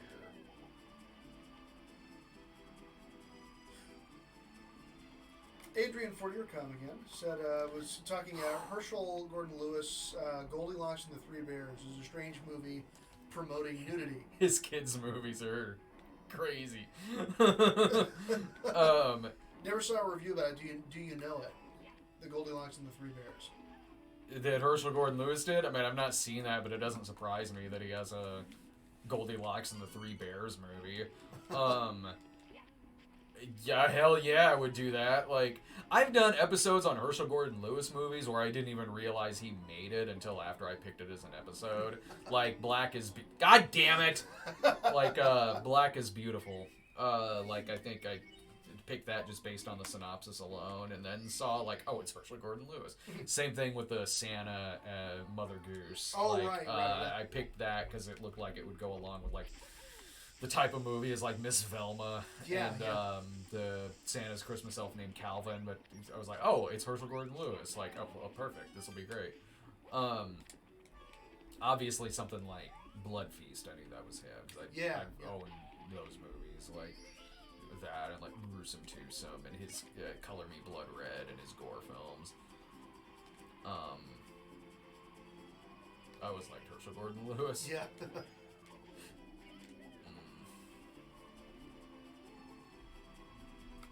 I was so close. Yep. I had 7 red coins. And then that fucking blockhead. I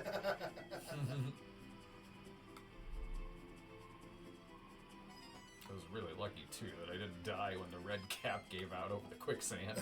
Just happened to be in the right spot and landed on a brick. Alright, so Bubba7012, thank you for the contribution. They have a question that says, hey, Brad, do you have any tips for aspiring screenwriters or just writing in general? What is your process like? Well, find what your strength is and focus on that first. Now, when so when we started out making movies, and, you know, I wrote and directed, like, Freak Out, Cheap, and Midnight Heat over 5 years, maybe. When we started making it, oh man, that bird took my hat.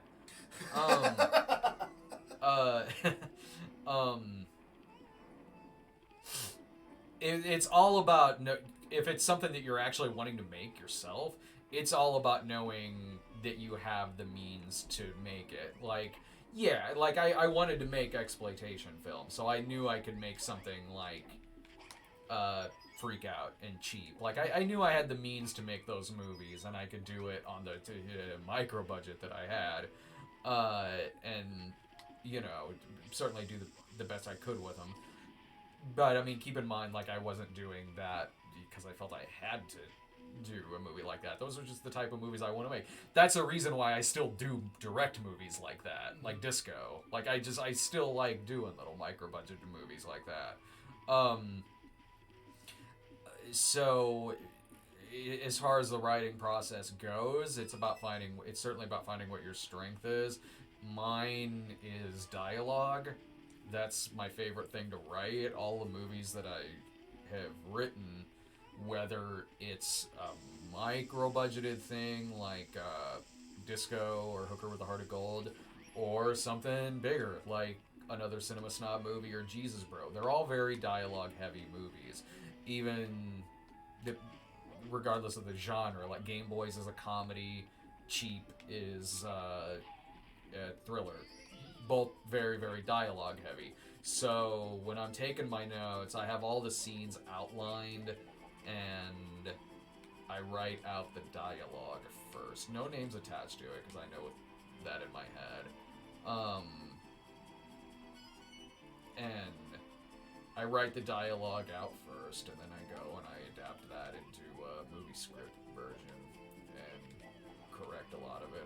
first and kind of start from there. I start with the dialogue. It helps that I am extremely ADD. Yeah. So that honestly really helps a lot. That I can kind of have these write dialogue and these conversations pretty quickly in my head. That leads to some hilarious typos in the script. We were making fun of those when we were shooting the movie. Right. Which car way you go now?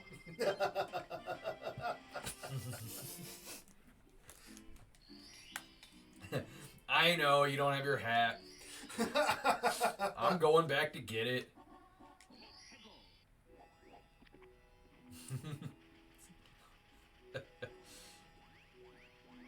Your stupid hat hair. Nice.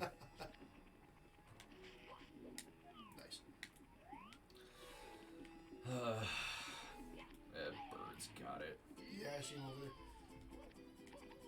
What do you even need that for? there. You're a bird. You're a bird. Did you see this copy of Mario, of Super Mario Brothers on the NES sold for like $100,000 on eBay? Wasn't it like sealed or something? Yeah, it was that, and it was a prototype, I think, Ah, okay. for before the game was officially released, and it was still sealed, and I don't know if it had ever been played before, but Wow. yeah, sold for like $100,000. They say like give it a while, and it might be worth $1 million. Wow. Why not? Okay, what do I do? Oh, the secret's in the pyramid. Okay. I wish I had that kind of money. I know, right? Just blow it on. Yeah. Yeah, I saw that. Then I also saw something today said like a super rare baseball card from like the 40s or 50s only sold for like $2. It's like, Really? yeah. It's like, I don't know what's worth anything. That's anymore. why you set like a minimum. I Well, guess, I mean, find out how much it's worth first. I guess, yeah. But I mean that happens a lot, like where like someone will look in a magazine or something and it'll say like, oh, this is worth this, mint and sealed, and if they have that, they'll automatically think, well, clearly this is the price I'm going to get for it when I take it to some shop, and it's not really how it works. What do I know? I don't own anything rare. Right. Yeah. Well, I remember when I was younger back in the day when the new Star Wars movies were coming out. I remember trying to like buy a lot of the toys. Oh yeah. And keeping them sealed because I was like, the Luke Skywalker toy from the 1980s is now worth hundreds of dollars. So I'm going to keep all these in their original packaging. Yeah. But manufacturing techniques having changed, so that way they could produce a lot of them. It's not that they could produce hundreds and thousands of each particular thing, and also never actually finding any of the ones that were actually that rare. Isn't the most rare or the most expensive like the Boba Fett with the shooter pin behind it? I think so. I think that's one of them, and also like the Luke Skywalker with the green lightsaber. Oh, is that really rare? It's supposed to be really, really rare, really valuable too. But it's like how valuable, how rare is it really? And then also, all those toys that I was collecting, back in the 90s, like, they now, I bought them for $5 and now they're worth $6. So Yeah, dude. it's like all the toys, like my Terminator 2 toys, my Robin Hood Prince of Thieves toys. Yeah. Yeah, those are worth as much now as they were then. Right, yeah, so... I got my, like, McDonald's Transformers over there still, like Nice. My California Raisins from, I think, Hardee's, I believe I got those from. Oh, I remember those. Mm-hmm. Yeah. Okay, good, I'm going the right direction. I can get distracted easily. Right. So Troy Nickel has asked, "Hey Brad, are there any snob reviews that you never released because you weren't happy with the end result? If so, what were they No. on?" Always. Oh, if I'm taking the time to shoot and edit this shit, it's going up.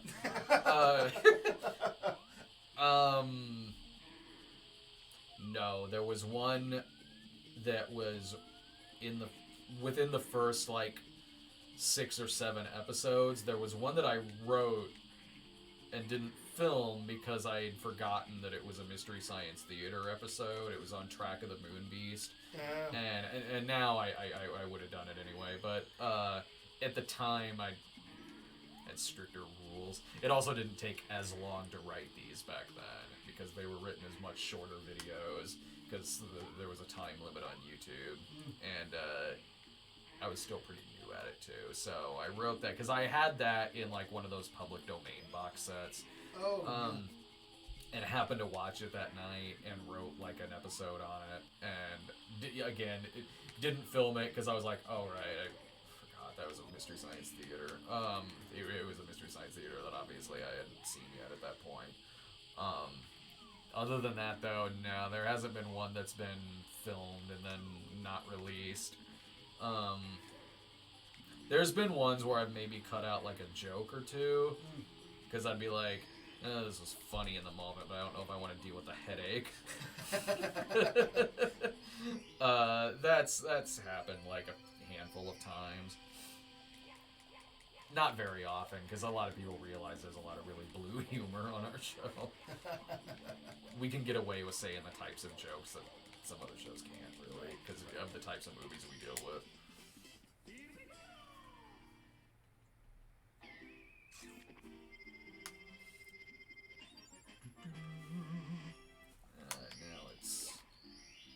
Now I can get 100 coins.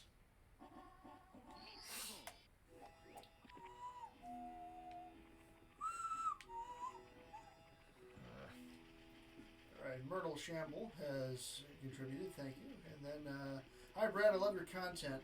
Thank you. I have been watching for years. I would like to know what other retro games would you enjoy live streaming and Q&A?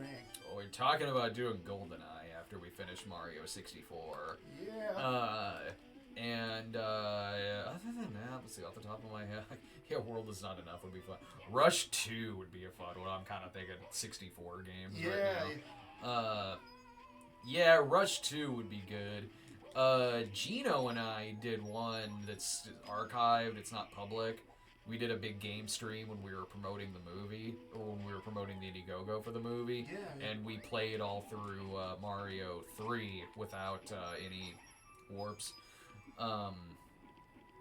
So maybe I'll see if I can try to like edit that, like just that portion of it, and see if I can maybe make that public. Oh, yeah.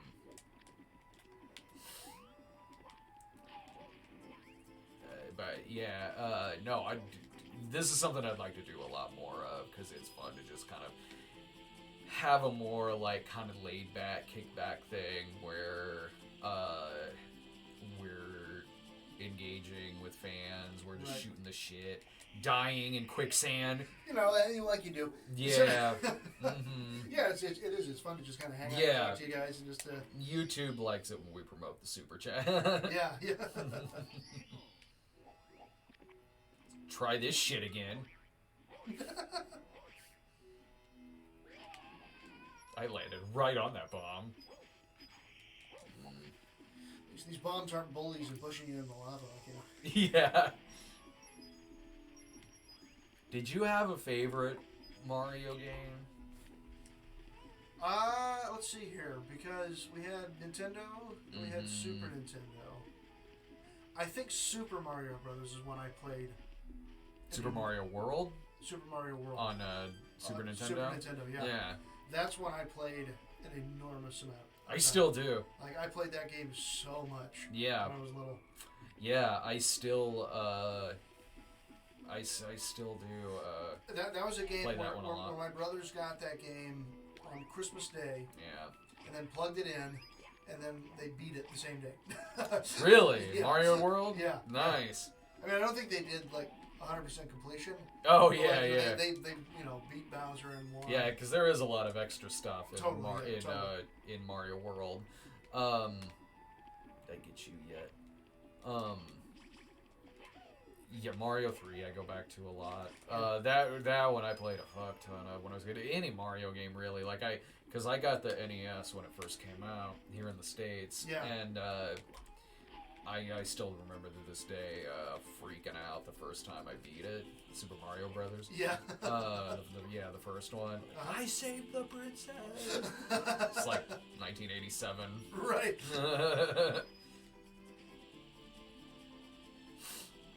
Oh. Shit, man. God. Alright. But this is the one, like now as an adult, this is the one I go back to the most. Yeah. I can picture going back to Mario Odyssey a lot more too. That's one I'll definitely still revisit, because God, I really love the fuck out of that. It's my favorite one since Mario 64. Galaxy I liked a lot. I didn't get a chance to play a lot of Galaxy 2, but I did like Mario Galaxy. It's Mario Sunshine, not really.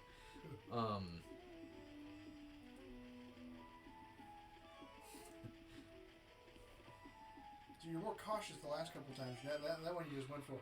I know. Yeah, I'm like, I know the pattern here.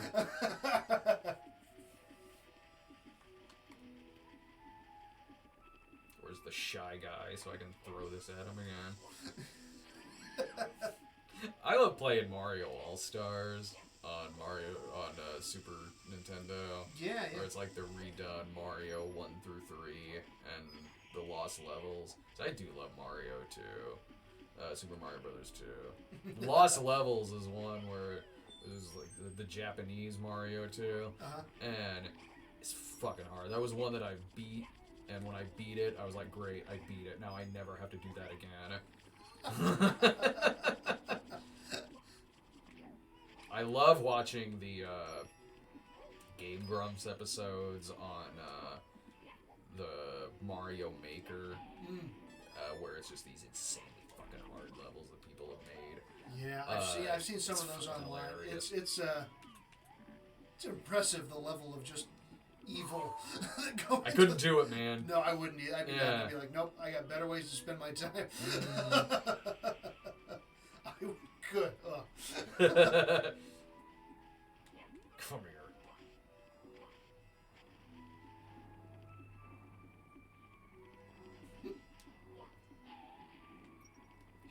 What happens when I throw this in quicksand? It's like a joke I would do to Dave. Alright, Dave, you're gonna need to throw it in the quicksand. Alright, now that you did that, jump after it. What the fuck, you asshole? Why did you listen to me? Why did that sound like a good idea?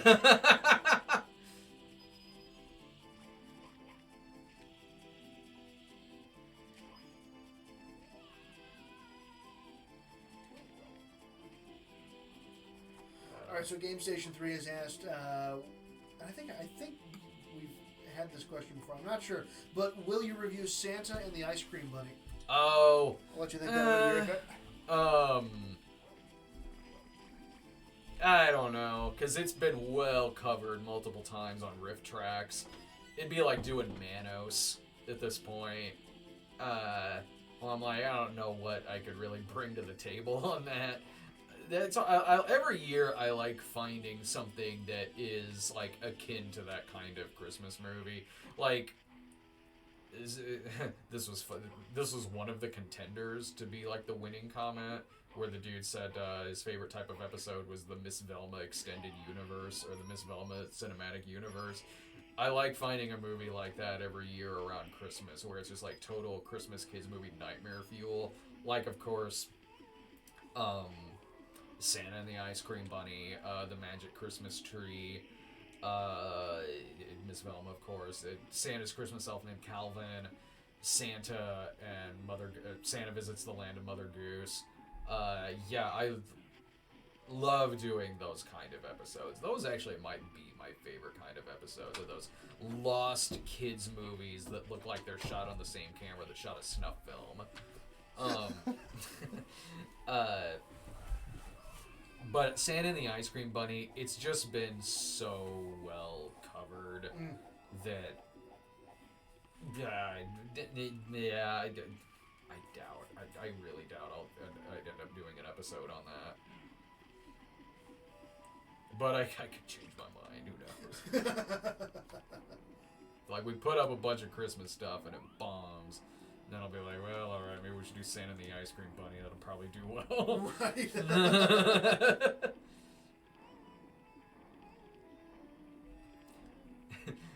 When an episode... My favorite type of episode that's successful is when it's on one of the melodramas.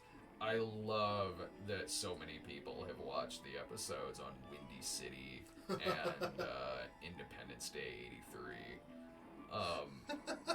Nothing happens in those movies, man. It's just these forgettable melodramas. I like doing the episode on the forgotten '80s melodramas because they are like just like lost relics of time. Yeah. Where it's like, you are a forgotten movie, and it just looks and feels that way.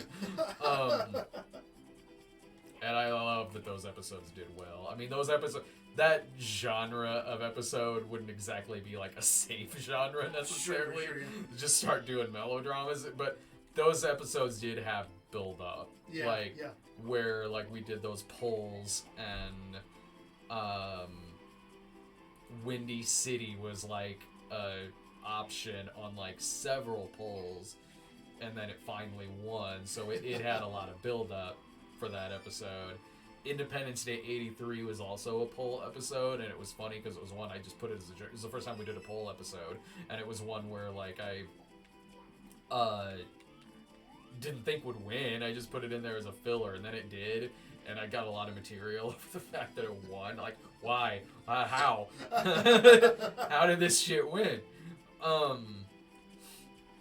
And so yeah, that episode did really, really well. And if that episode didn't get chosen, I might not have met my wife. True story. Really? Yeah. True story, because Laura and I, when we first started talking, it was over that movie. And so, who knows if we would have met otherwise. That's right. If the Independence Day porno episode got picked, I might be married to someone different. And probably a really weird person. Probably pretty weird, yeah. Oh my god. That's funny. I think I have enough to go in the pyramid and get the rest of the coins. I think. I hope. Dear God, I hope.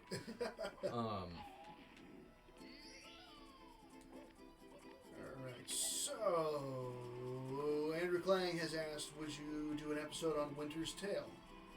Oh, yeah, that would be a fun one to be a crossover episode. Uh-huh.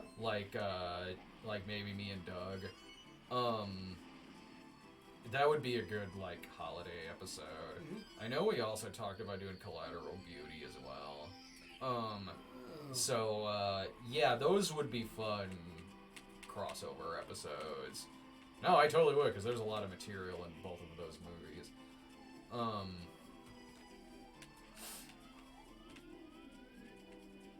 I don't know if it'll be this Christmas necessarily.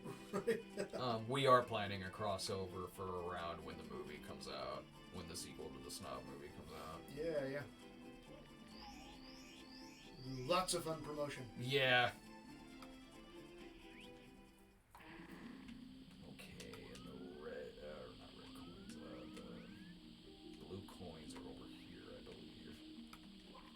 Get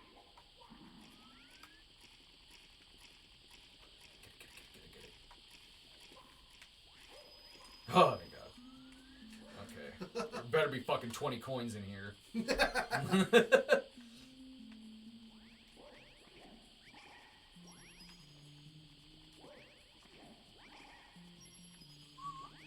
I was talking when we were making the sequel to the Snob movie. I don't know if you were there or not. You were probably doing director stuff. Yeah, probably. So odds are, if we were sitting around shooting the shit, you were probably off doing director stuff. Doing director stuff, yeah. So it was me, Goodwin, and Rob, and Tamara, and I think Doug. And we were talking about Mario 64, because me and Goodwin, fucking love Mario 64. Yeah. But a couple of them really, really don't. They're like, oh, we've always hated that game. It's so ugly. I'm like, what? It's gorgeous. It's one of my favorite games. And I think I said something like, oh, that's one of my favorite games of all time. They're like, have you played it recently? And I'm like, yes, I played it this year. They're like, oh, well, I guess you do. I guess it's aged fine for you then.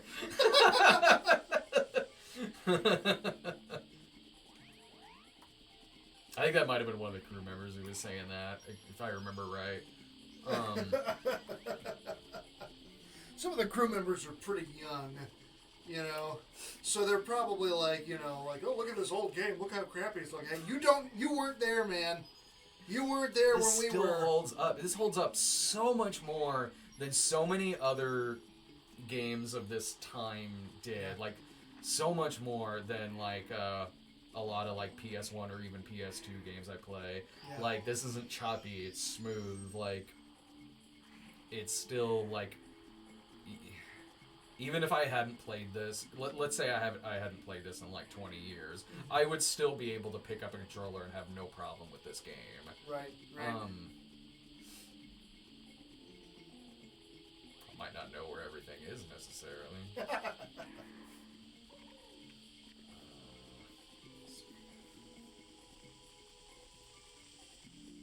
just need 12 more. 12 more. You can do it. God damn it. Okay. Ah, shit.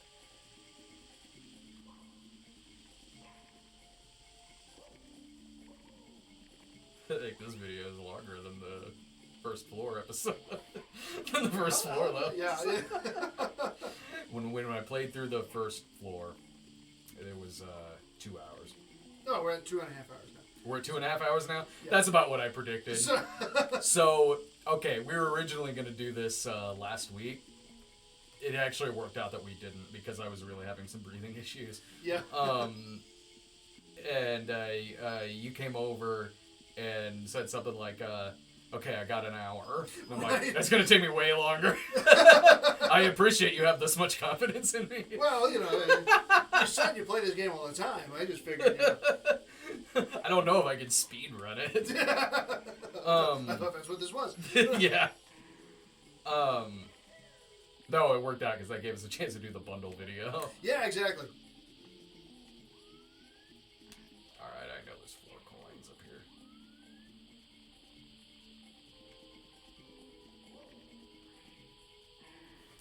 This will be interesting. Where's the star gonna be? Yeah. Please put it in an impossible area. No, that's fine. I can get up there. I figured it was going to put it there. Otherwise, I'd just like totally avoid those coins. Exactly.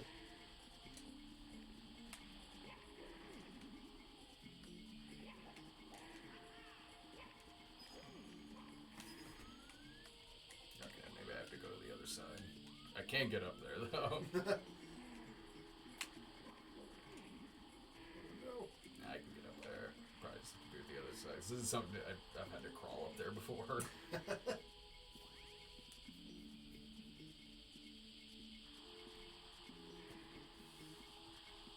As fucking hilarious as it would be if I could not get that. Because I know I have gotten up there before.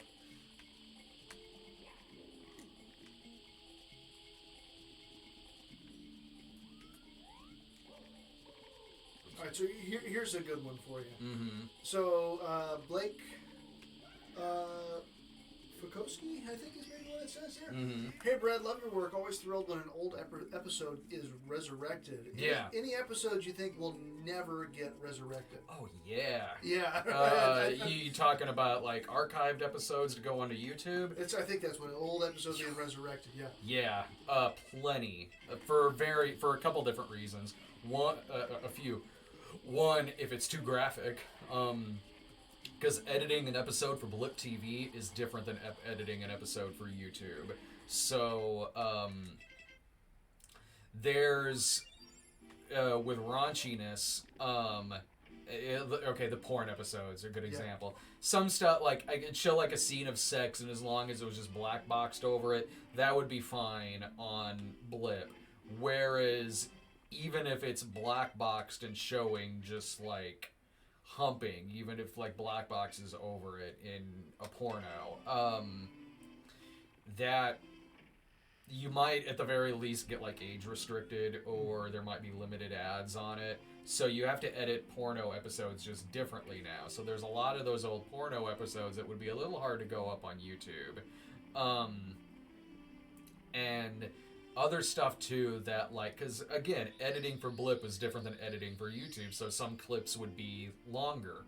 And, like we were saying earlier, with how hard it has been to get Can't Stop the Music and the Apple back on YouTube, that would be the case for a bunch of videos that would just be very, very hard to re-upload, because you could maybe just snip away to where there's nothing left, and it still maybe won't go through. Now, that will typically depend on the company that's released it, because some, if you appeal it, it'll go through just fine. And luckily with YouTube, they do tell you what clips are in question. So a lot of those, it would be very hard to put back on YouTube. Also, there's some where I just wouldn't want them on YouTube anyway, because it would just be like an old episode that would be really shitty. And, like, I don't want it to really, like, you know, speak for what I'm doing now. So, yeah, even those, I wouldn't really be that keen on throwing up there. There's some that have some jokes in there where it's like, I wouldn't be able to do that today. Get crucified.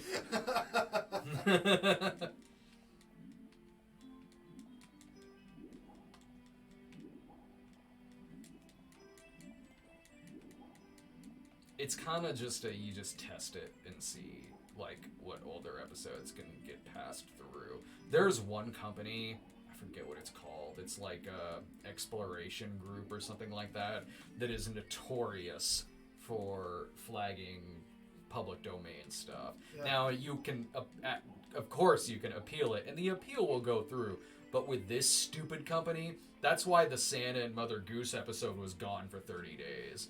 Because not only did they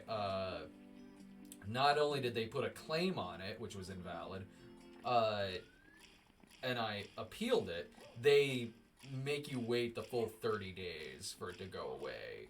And with the Santa and Mother Goose one, sometimes when something is in, like, copyright appeal, it'll still get monetized. It's just that depending on how the appeal goes, that's who the monetization will go to. Right. In this case, it wasn't even letting me monetize it during the appeal. Yeah. That was why it had to stay privatized for a few weeks, however long it was. Right. It was like January when it came back. And so that's such a weird movie too. So people were writing me, and they were like, "Did I just fever dream this episode?" Which your instincts are pretty good on that. That could be that's the type of thing you'd have in a fever dream. It's really frustrating because that episode should have done really, really, really well. Right. And suffered because it was gone for 30 days and came back well after Christmas. Right. But I mean, maybe it's one of those that will do fine in the long run. Where Hopefully it'll be the type of thing that gets suggested by the YouTube algorithm. Yeah. Like next Christmas and that sort of thing, you know. Yeah. So. Mm-hmm. Yeah, certainly.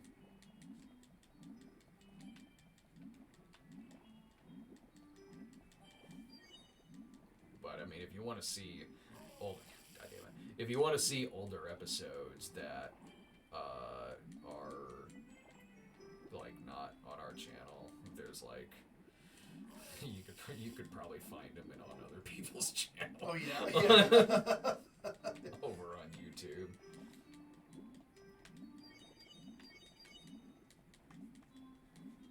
Because I haven't updated them on the main website because I don't have a home for them. Right.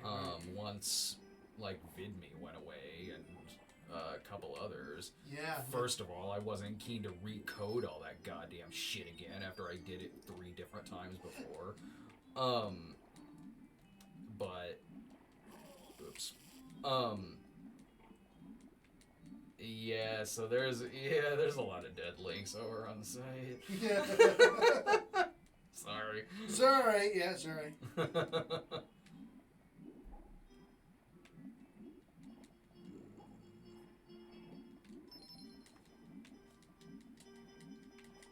See if any of your episodes show up on other people's pages. I just did a search. Just curious. What's really annoying is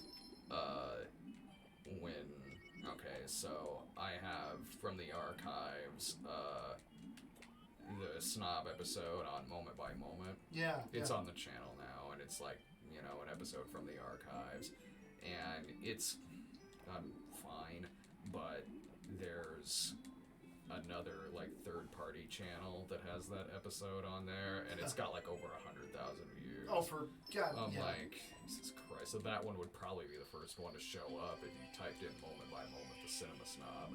Maybe, I don't know. That gets really annoying and frustrating. Like, don't do that. No one likes it when you do that. Don't do that. No, and I mean, the other thing is to, file a claim until you Well, when I upload something from the archives, Yeah. and if it's something someone's re-uploaded of mine that I don't want on YouTube, I won't just automatically flag it. Like, I'll write to the person and be like, hey, look, I don't really want this on YouTube. It's on my site, or I'm gonna put it up from the archives or whatever. Like, I'll ask. I'll be polite about it, which I think is what most people do. And typically they'll write back and say like, oh yeah, that's no problem. Right. And they'll get rid of it.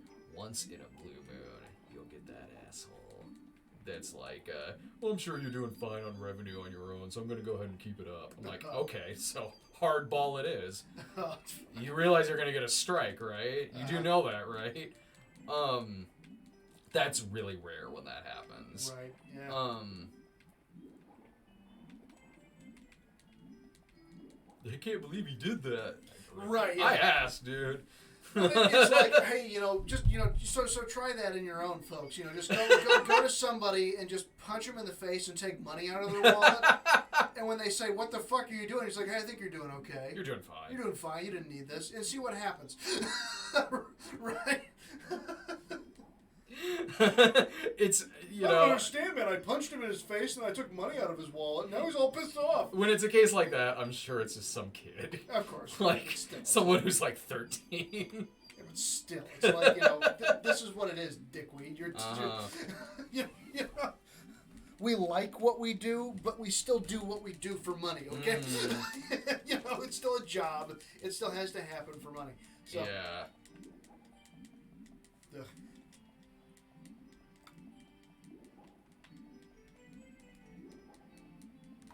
Soothing. Sweet, soothing music. I should be able to. Okay, one thing I do want to do, like, there are like 5 coins over here that are kind of a bitch.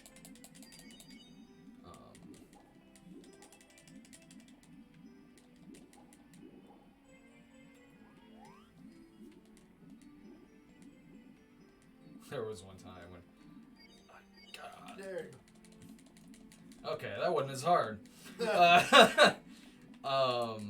Sometimes that'll just suck you right into the wall. Because there was one time where those were the last 5 fucking ones that I had to get. And then it sucked me into that wall and I died. Like, I don't like this level anymore.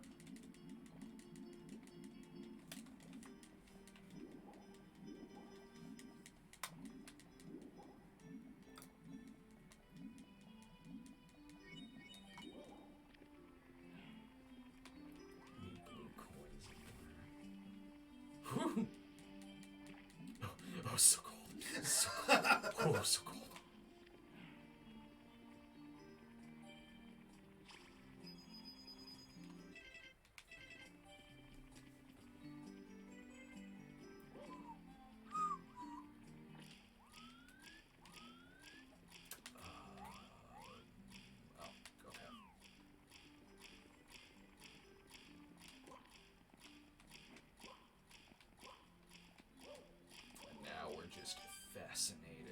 Yes. No, yeah, no, I'm. Where's the poles? Is this glitching on me? Oh, this might be really hard. Uh-oh.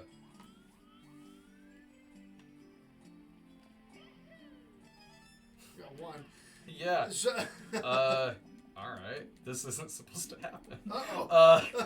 That's probably why I fucking... Oh, you glitching on me, bro? Pole jumping for red coins. It should be there. Well. Okay, well... let me reset it. Or not reset the game, just reset the level.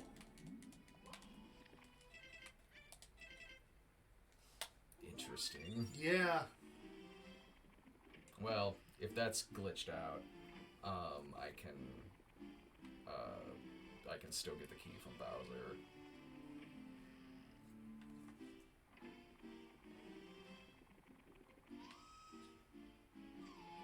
Don't like this at all. Do you have to do another mission first?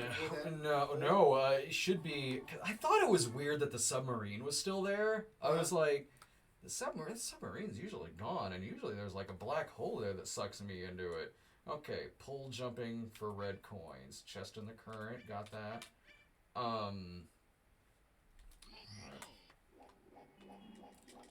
Let's see if that shit is still there. I don't like the fact that I gotta get all those goddamn coins again.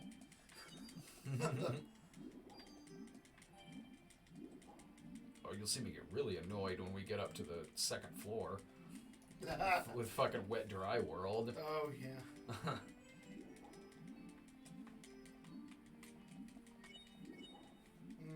People in the comments are saying you need to beat Bowser to get the poles.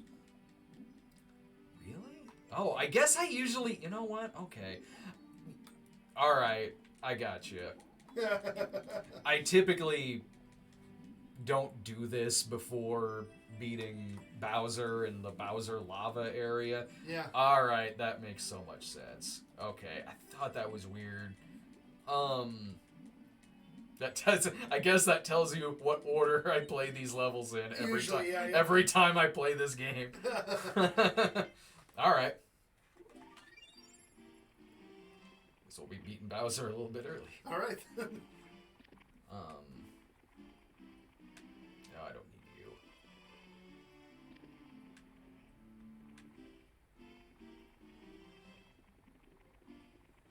I'm getting turned around.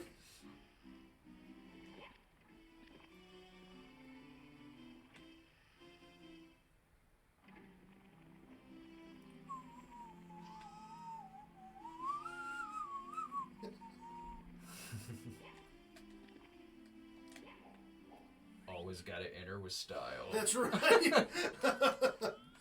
That's the rules. Anyone just add a little flair to it, for God's sake. Yeah.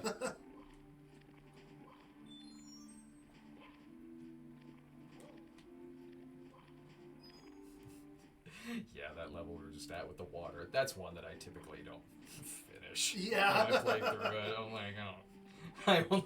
I only really do the first part of it whenever, in order to get to this part. Yeah.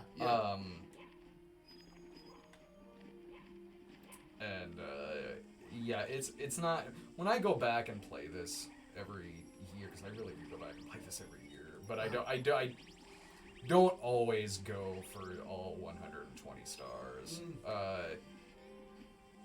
Usually I'm good with 70, because it's like, I don't need to get all 7 in Wet Dry World, or the Bowser Tank World, or Red Coin, or a lot of the Red Coin ones, especially like Red Coins in the Bowser areas. We could probably, since I'll be beating Bowser and getting the key, oops. Well, maybe I could. I'm debating on just wrapping it up after beating Bowser and getting the key, We're coming up to 3 hours here, so. Or finishing those last few levels in the basement. I know, but I'm also thinking of how long it's gonna take on the second floor levels.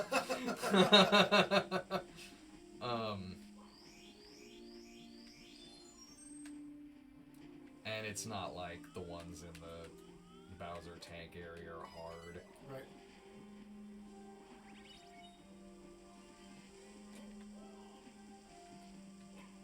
Like the one that'll take the longest will be to get the 100 coins. Mm-hmm.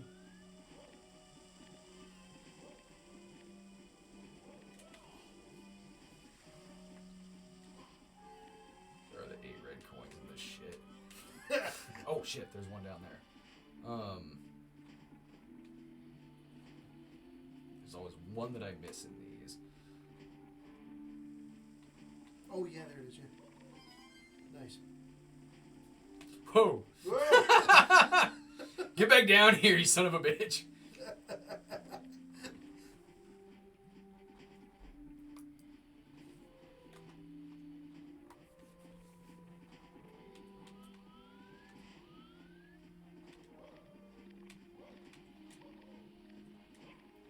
As funny as it would be to try to get all those 8 red coins in the Bowser sub-area without the poles. Like, you know, if I had the red cap, I could probably do it. I start... Oh, you piece of shit. Oh! Well, goddammit.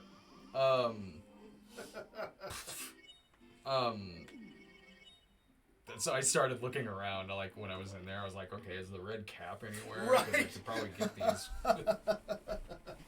Could probably get these if I had that.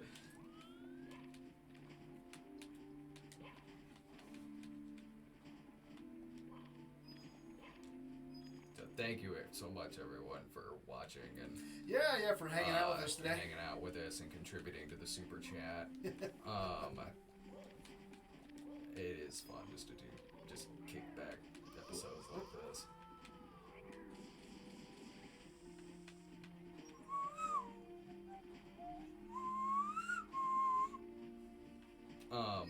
I've always wanted more video game content on the channel, and I've tried for a while to find something that would kind of like stick or maybe that people would like. Laura and I tried doing something a few months ago where every week we had some like let's plays, but they didn't do that great. Right. The feedback on them was really good, but didn't seem like a lot of people were interested in our Let's Plays of Bible Adventures and Airwolf and shit. So I like this though. I like this what we're doing because it factors in the super chat. It's live. Yeah. And we can just kind of chill and take some questions and everything and shoot the shit. And Finn Porter just said, "Good luck, Brad." So. Just in general. Just good luck. Just good luck. We're all counting on you. So, thank you for that contribution. Thank you. Yeah, thank you very much. Myrtle Shamble said, "Keep up the good work." My work is adequate at best. Well, keep up the adequacy. Keep up the adequacy. You've been awesomely mediocre for 13 years. Is there a red coin up there? Otherwise, I'm gonna say fuck you. I don't see anything. What? Yeah, there is. Yeah. Figures. Steady. Easy does it. Easy.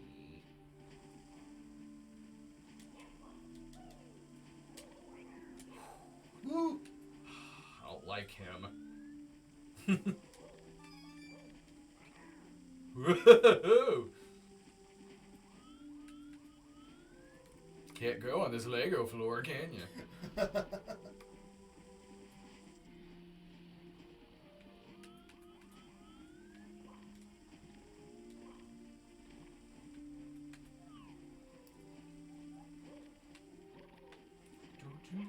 Oh, do you want to do a Patreon midnight screenings, like maybe Wednesday or something? Sure. Oh no! man, Damn it! No! So close. Yeah, no. Oh, God damn it. That's where I'm starting to get tired. Right. The next Patreon requested episode is for Shin Godzilla. A Godzilla movie from a few years ago, I think. It never came theatrically here to Springfield. I think it went to Champaign. Okay. But it didn't come here, so I'm like, well, that gives us a chance to watch it. So, yeah, someone requested it, and they requested me and Brian watch it. Oh, right. But, right. But he's unfortunately retired. So, your name sounds kind of like Brian. Yeah, exactly. It rhymes. Sure, yeah. Like, I'd be down to do that Wednesday if you're free. Yeah, Because I'll be gone leaving Thursday for the convention. Yeah, cool. No, that works for me. Oh, shit. Do you watch a lot of Godzilla movies? I've seen a few. I haven't seen. I'm not an aficionado of all the. And Brian is. Oh, is he? Oh, damn. He is, yeah.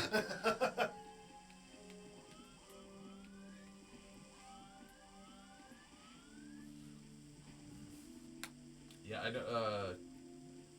think I've heard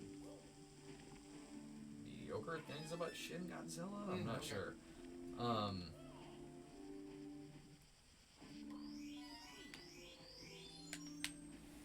you looking forward to the new one coming out? I am actually. Yeah. It's looking pretty good actually. So. Yeah, I hope it's better than the 2014 one. That one I haven't seen. That's one where that is kind of my go-to example of sometimes I just wish I had like a day or two to think on a movie before I review it. Because the thing with Gareth Edwards' Godzilla, it has an amazing third act. The third act of it is gorgeous, and a lot of really, really cool shit happens in it.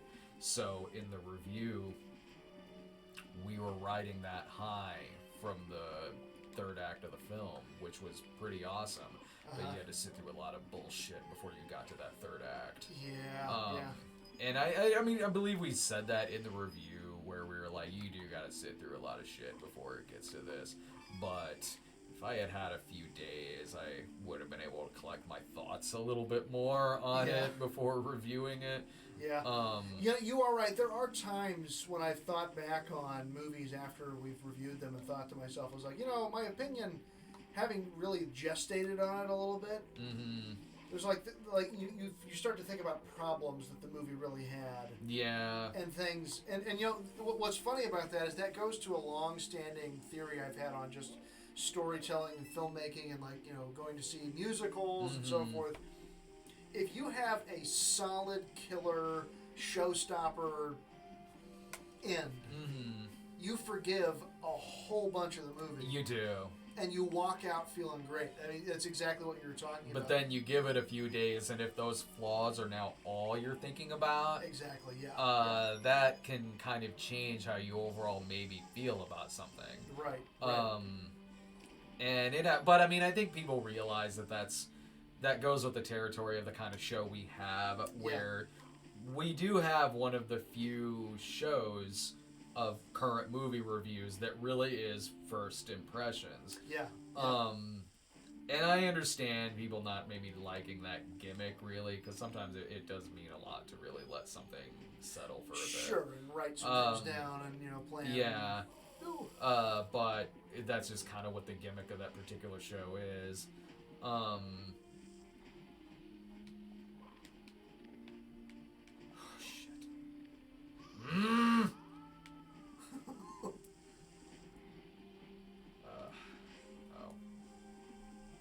Let me get this heart up here first before I even attempt to kill myself again.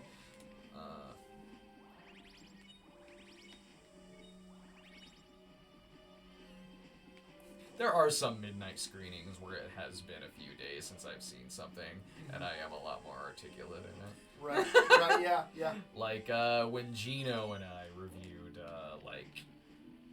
we did a video last year on, Phantom Thread, and what was the Churchill movie? Darkest Hour? Darkest Hour, yeah. it had been a couple days since I watched those, so I was like, I'm actually a little more articulate in these reviews.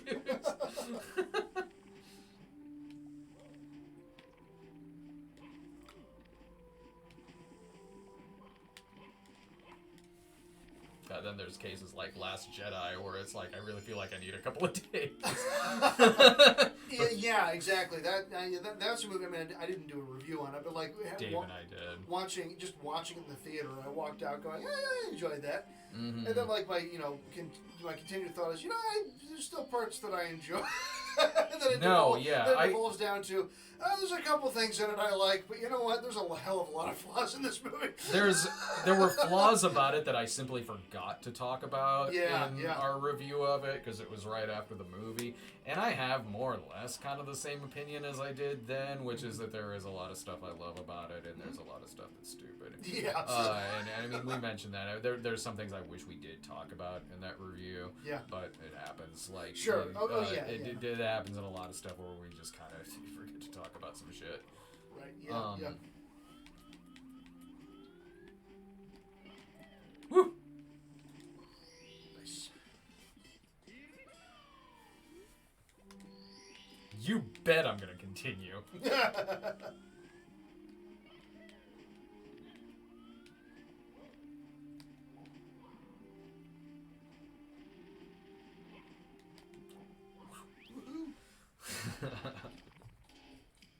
Uh-oh. What's really funny is that when we review something on midnight screenings, and then when it comes time for the worst list, I forget it's something I saw. Like, when Sierra put the movie Every Day on hers, which was this YA movie that was out for a minute, where it was an alien taking the form of a different body every single day. Oh, yeah. I remember hearing about that movie.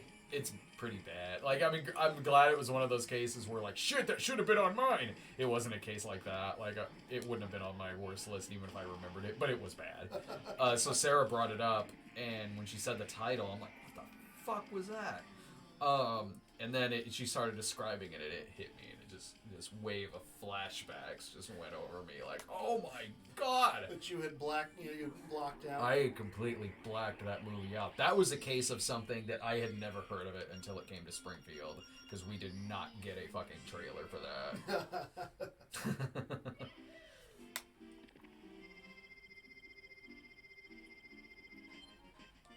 Yeah, you hang on to that key, buddy. Alright, I'll just finish these up, and that'll be it for the night. Alright. 4 hours later. Whoa, this is way harder than I remembered. Oh my god! That was an ordeal! I don't remember the shark being able to attack you this much. It's the new update. Yeah, oh yeah. I'm playing the DS version. Exactly, yeah. I've never actually played the DS version of this. No, I've seen this. I've seen gameplay of it because like the graphics are updated and everything. I think you can be Luigi in it. There might be some different star levels in it, but I never actually played that version of Mario 64. Probably should. I don't have a DS though. Alright, now there's the thing that's gonna suck me through it. I thought something seemed weird. When I saw that it was plugged up a minute ago, I just simply thought that I accidentally, like, clicked on the submarine section again. And was like, okay, well, I can probably still get 8 red coins here. And then, no, I love this game. I've played it hundreds of times, and I find out something new about it every time.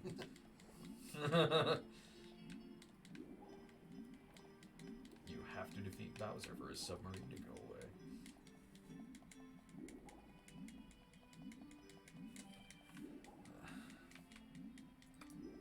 Sort of the insane amount of clicking during the water levels. Right. That's how it always is. Even on this or even on the DS. I have a DS. Yeah. So I bought one for my wife, and she loves it. She loves playing the old side-scroller versions of these games. Water levels are always everyone's least favorite levels. Exactly.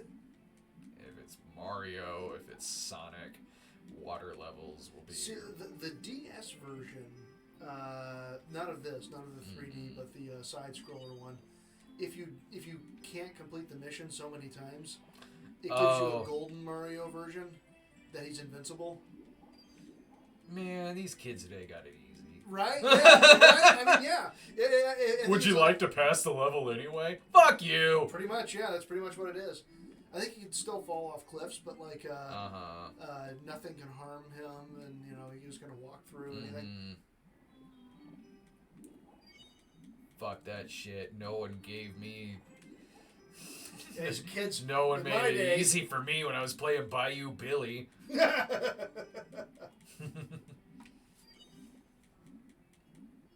Which I didn't play a lot of because it was fucking hard. Bayou Billy. Oh, man. Never thought about that game in a long time. Oh, it's it's great in theory. Sure.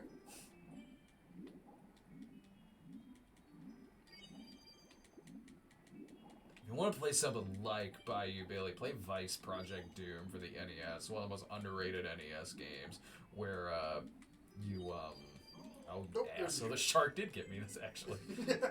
Where it's one that also incorporates like side-scrolling and like first-person shooting. Nice. It feels like you're playing like a Trauma movie as a game, and it's way better. It has a pretty interesting story that has to do with like cloning and shit, and it feels like it's actually a way better Trauma game than the actual Toxic Crusaders game. Wow.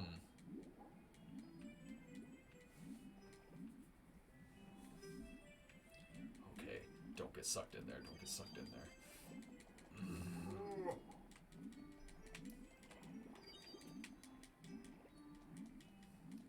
Please don't make me get that just one that is remaining. I think it might, actually. I think this is one where there is, like, exactly 100 coins in the fucking thing. Of course.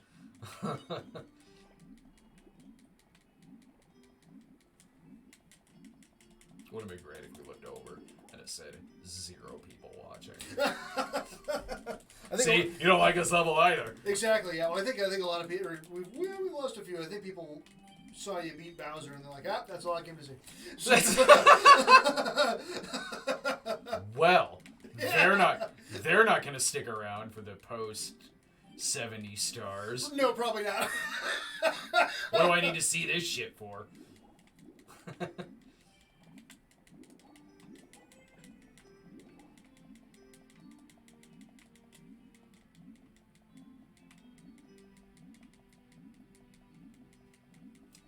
It'd be funny if I went in there and the submarine was still there. Yeah. See, I told you it was a glitch. Uh-huh. Anyone in the super chat? Nope, not right now. So you have just enough time to you got shoot us a super chat question or shoot us a question or something you'd like to promote. Anything you would like. Anything, yeah.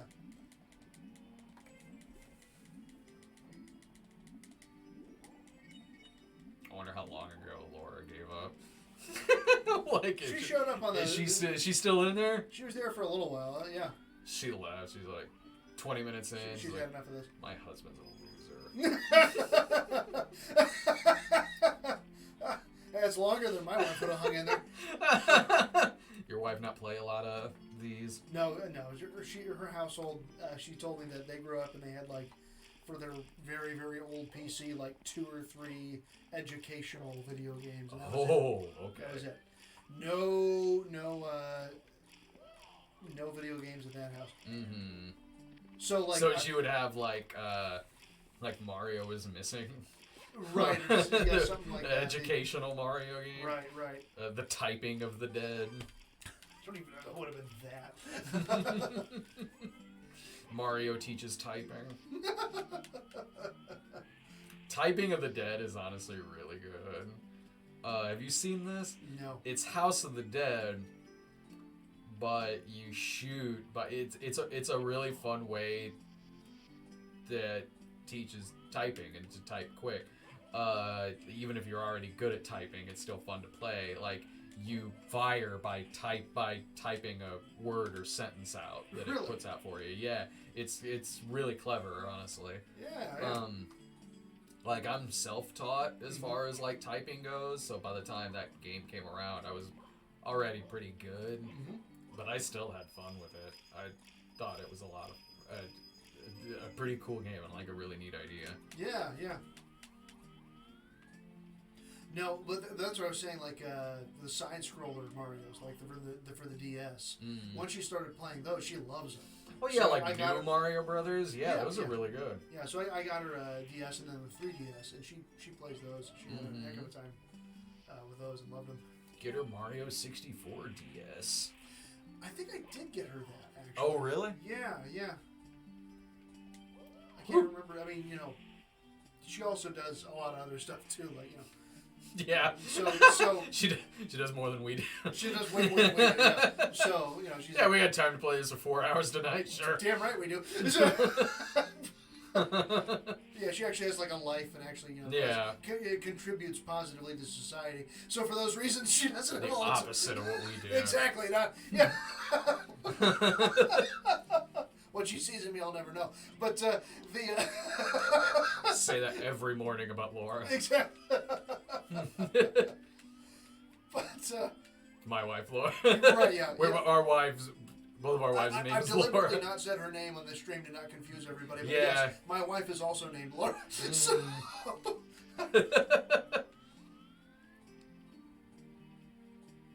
thankfully, that really never has confused us a lot in our conversations. No. You know what I mean? Well, when you and I talking to each other and say, "Oh, so I just talked to Laura," you're never like, "What? Like, you talked to my wife? Really? What the fuck, bro? What the fuck? Yeah." I mean, I suppose to other people, if we were talking and saying, "Oh, so I was talking to Laura about this, and she didn't want to do that," and you're like, "Wait, Brad's wife didn't want to do that? Yeah. What is she not? You're mad that Brad's wife wasn't cooking dinner? Oh God. As if that's something you'd get mad at your wife for.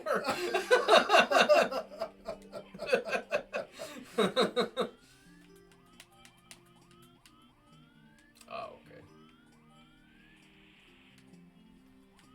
There's some fucking coins down there that I've missed. Yeah.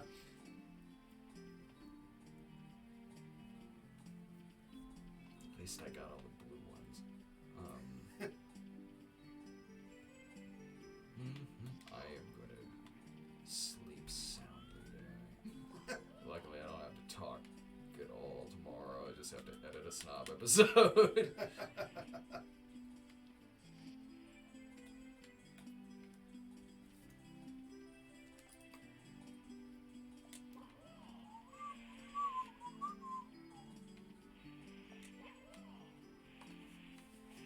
Oh, they're over there. What am I doing? Oh yeah. That was where I tried jumping earlier. It's an easy game to get lost in thought during and simultaneously think you're doing just fine.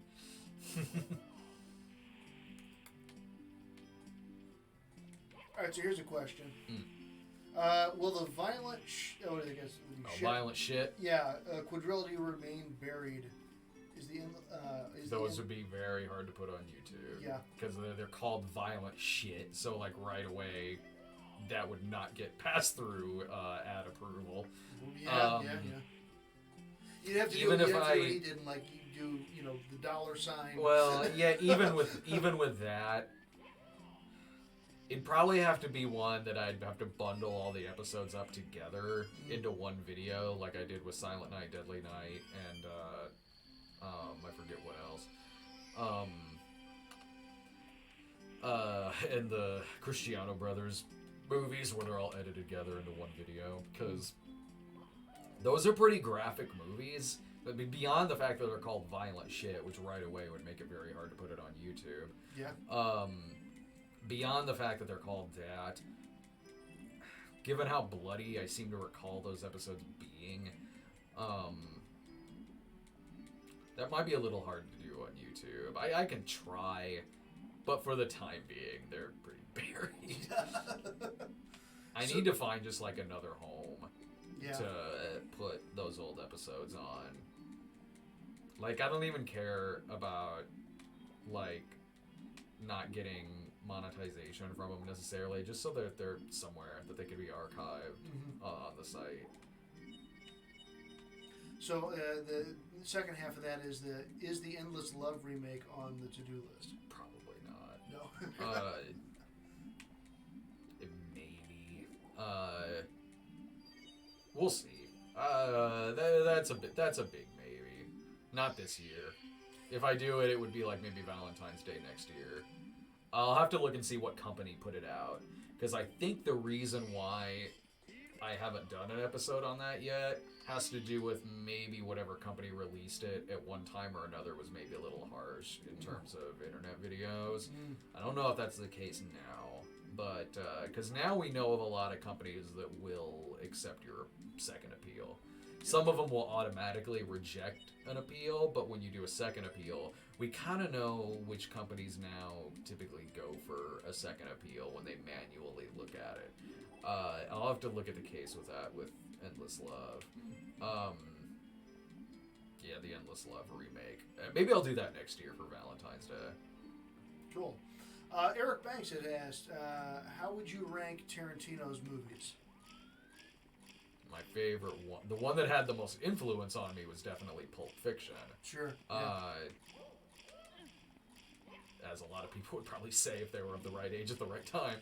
True, It's yeah, a very common movie to say that if you were our age or a little older back in the 90s. Right.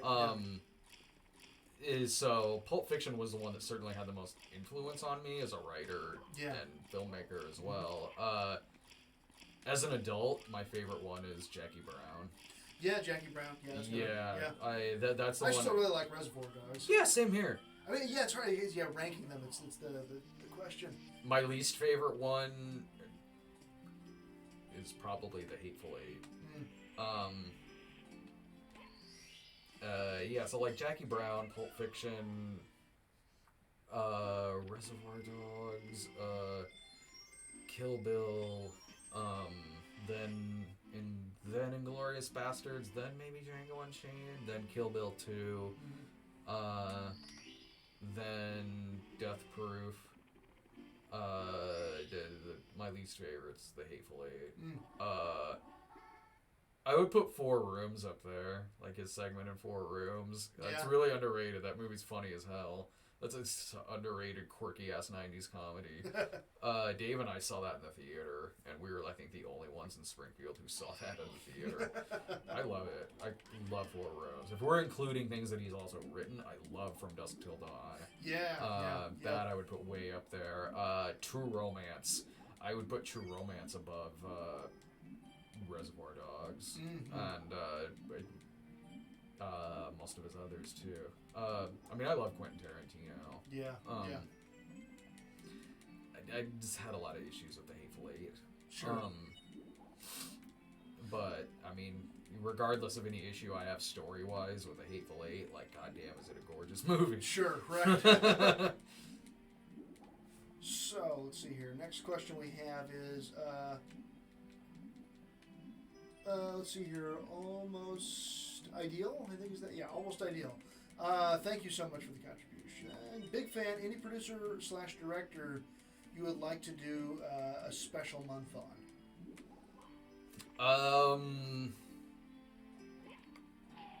It'd be fun to do some Dino De Laurentiis 80s movies. Oh yeah. I don't know because he's one of my favorite producers. I'm doing this wrong. I don't know. I am planning on doing Dune. But, so I don't know if I'd do a theme month necessarily on him. Bruno Mattei would be a fun one to do, because he's about my favorite exploitation movie director. But it's, I don't have any theme months planned this year, except for Musical March.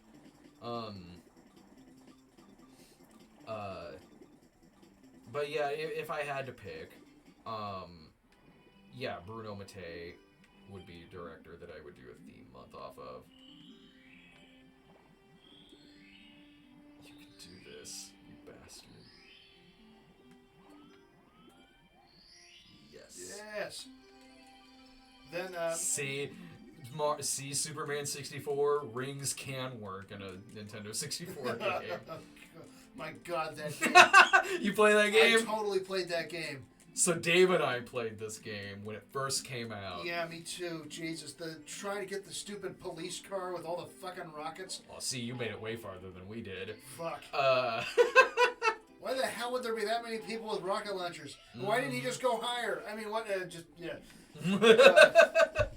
That fucking game. Dave and I rented that from the video store when it first came out. It was a weekend where I was crashing over at Dave's place, and we were probably high. And we were probably pretty high playing this game. And it didn't occur to us just how bad it was. Like, I mean, we knew it was bad, but we were sitting there playing it just thinking, like, is it just me or is this not very good? And we were only kind of maybe half paying attention as we were playing it. It wasn't until later where I saw, like, it popping up on lists of the worst games of all time. And I was like, oh yeah, I guess that was really bad. That fucking game. Okay, so Mr. Together's account, thank you for the contribution. Which director, alive or dead, would you be excited to see do a Mario movie? Interesting. That's a good question. Yeah. That's a really good question. Because I guess the question,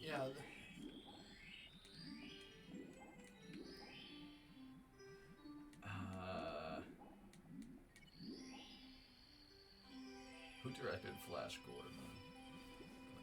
Taylor Rennis produced it. Checking, searching. Yeah, that would. I can see that working. I mean, he did. Mike Hodges. Okay. Yeah.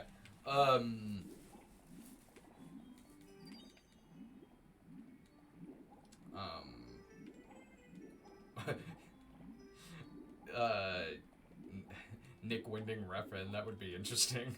You get all the colors in there, it'd be very vibrant. Might be pretty violent. Suit the hyper-violent Mario movie. Mm-hmm. There is a Mario movie that they're making. It's going to be animated. And I'm like, okay, animated Mario movie? Yeah, I can totally see that. And then I find out it's Illumination that's doing it. And I'm like, okay, I know how this movie's going to go. It's going to, I know exactly how this movie's going to go. It's going to be probably just wildly mediocre. It's going to, fuck that up. It's going to be super safe. Yeah. And I guarantee you they're going to turn the Goombas into the Minions. Into like that movie. They're gonna, they're gonna have little silly things, and they're gonna yeah.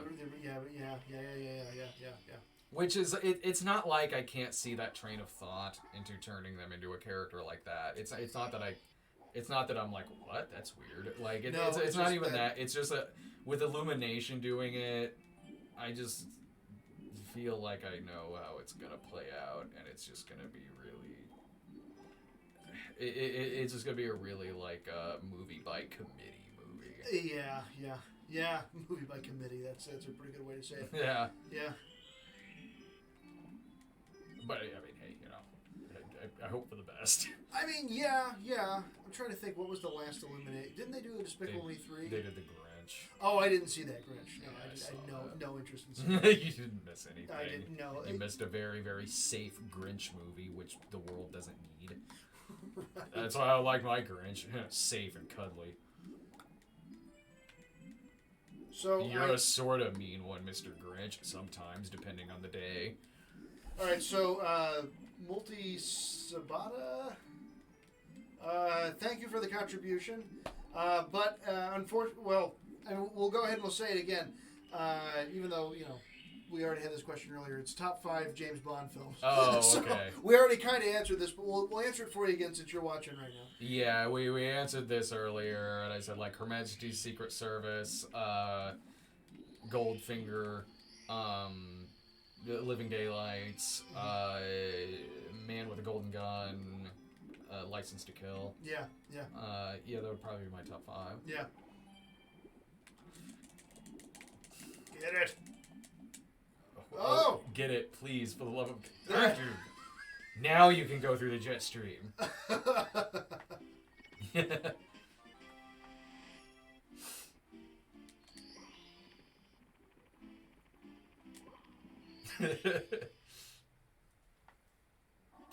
Just one more. This is an easy one too. Right. So all right, get your final questions in because this one's. Any last questions? Anything you want us to promote for you or say for you? Just now's your chance. Otherwise, thanks for hanging in there with us and watching and hanging out. Yeah. Let's see how many stars did I get? I got like 40 or something. Got a bunch of stars there. Yeah, that's not bad. We've had what, like now, like 5.5 hours of gameplay. That's right. Yeah.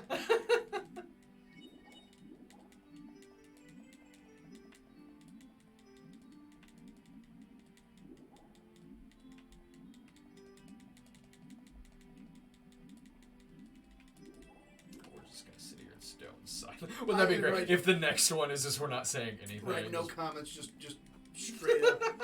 We're playing the game. It'd be a funny April Fool's video.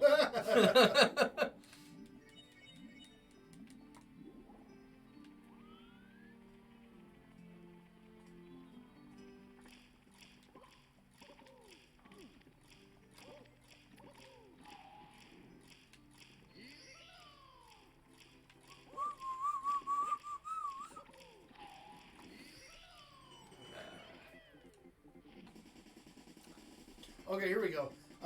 Top 5 Clint Eastwood films. Let me just, I guess, count the Dollars trilogy as one. So the Sergio Leone Man with No Name trilogy, Dirty Harry, I'll just throw my 3 favorite Dirty Harry movies in there. So Dirty Harry, Magnum Force, and Sudden Impact. High Plains Drifter, I love. Play Misty for Me. That's an underrated one. It's a stalker movie with Jessica Walter. If you've ever worked in radio, which we have, that movie's fucking terrifying. Yeah. That's it. I just finished it. Yep. All right. Then sometime we'll be doing the top floor levels after this. So yeah, those Every Which Way But Loose is awesome with Clyde.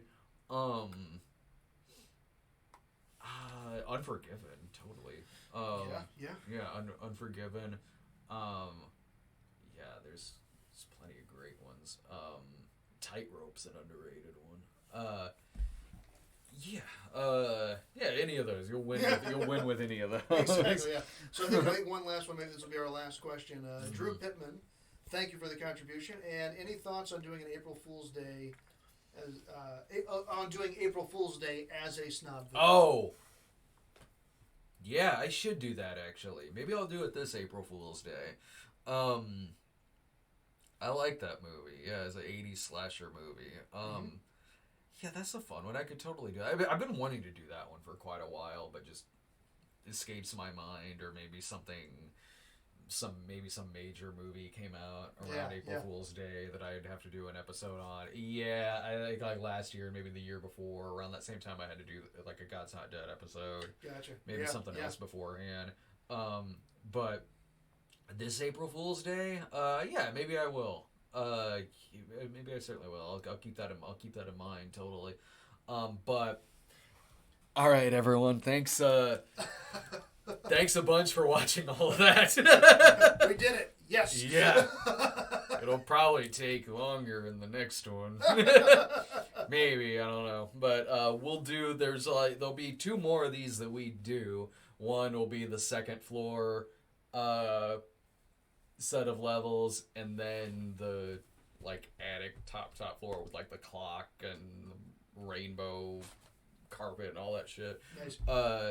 So yeah, we got those coming up. Thanks so much everyone for watching, and thanks for your contributions as well. Thanks for donating to the super chat.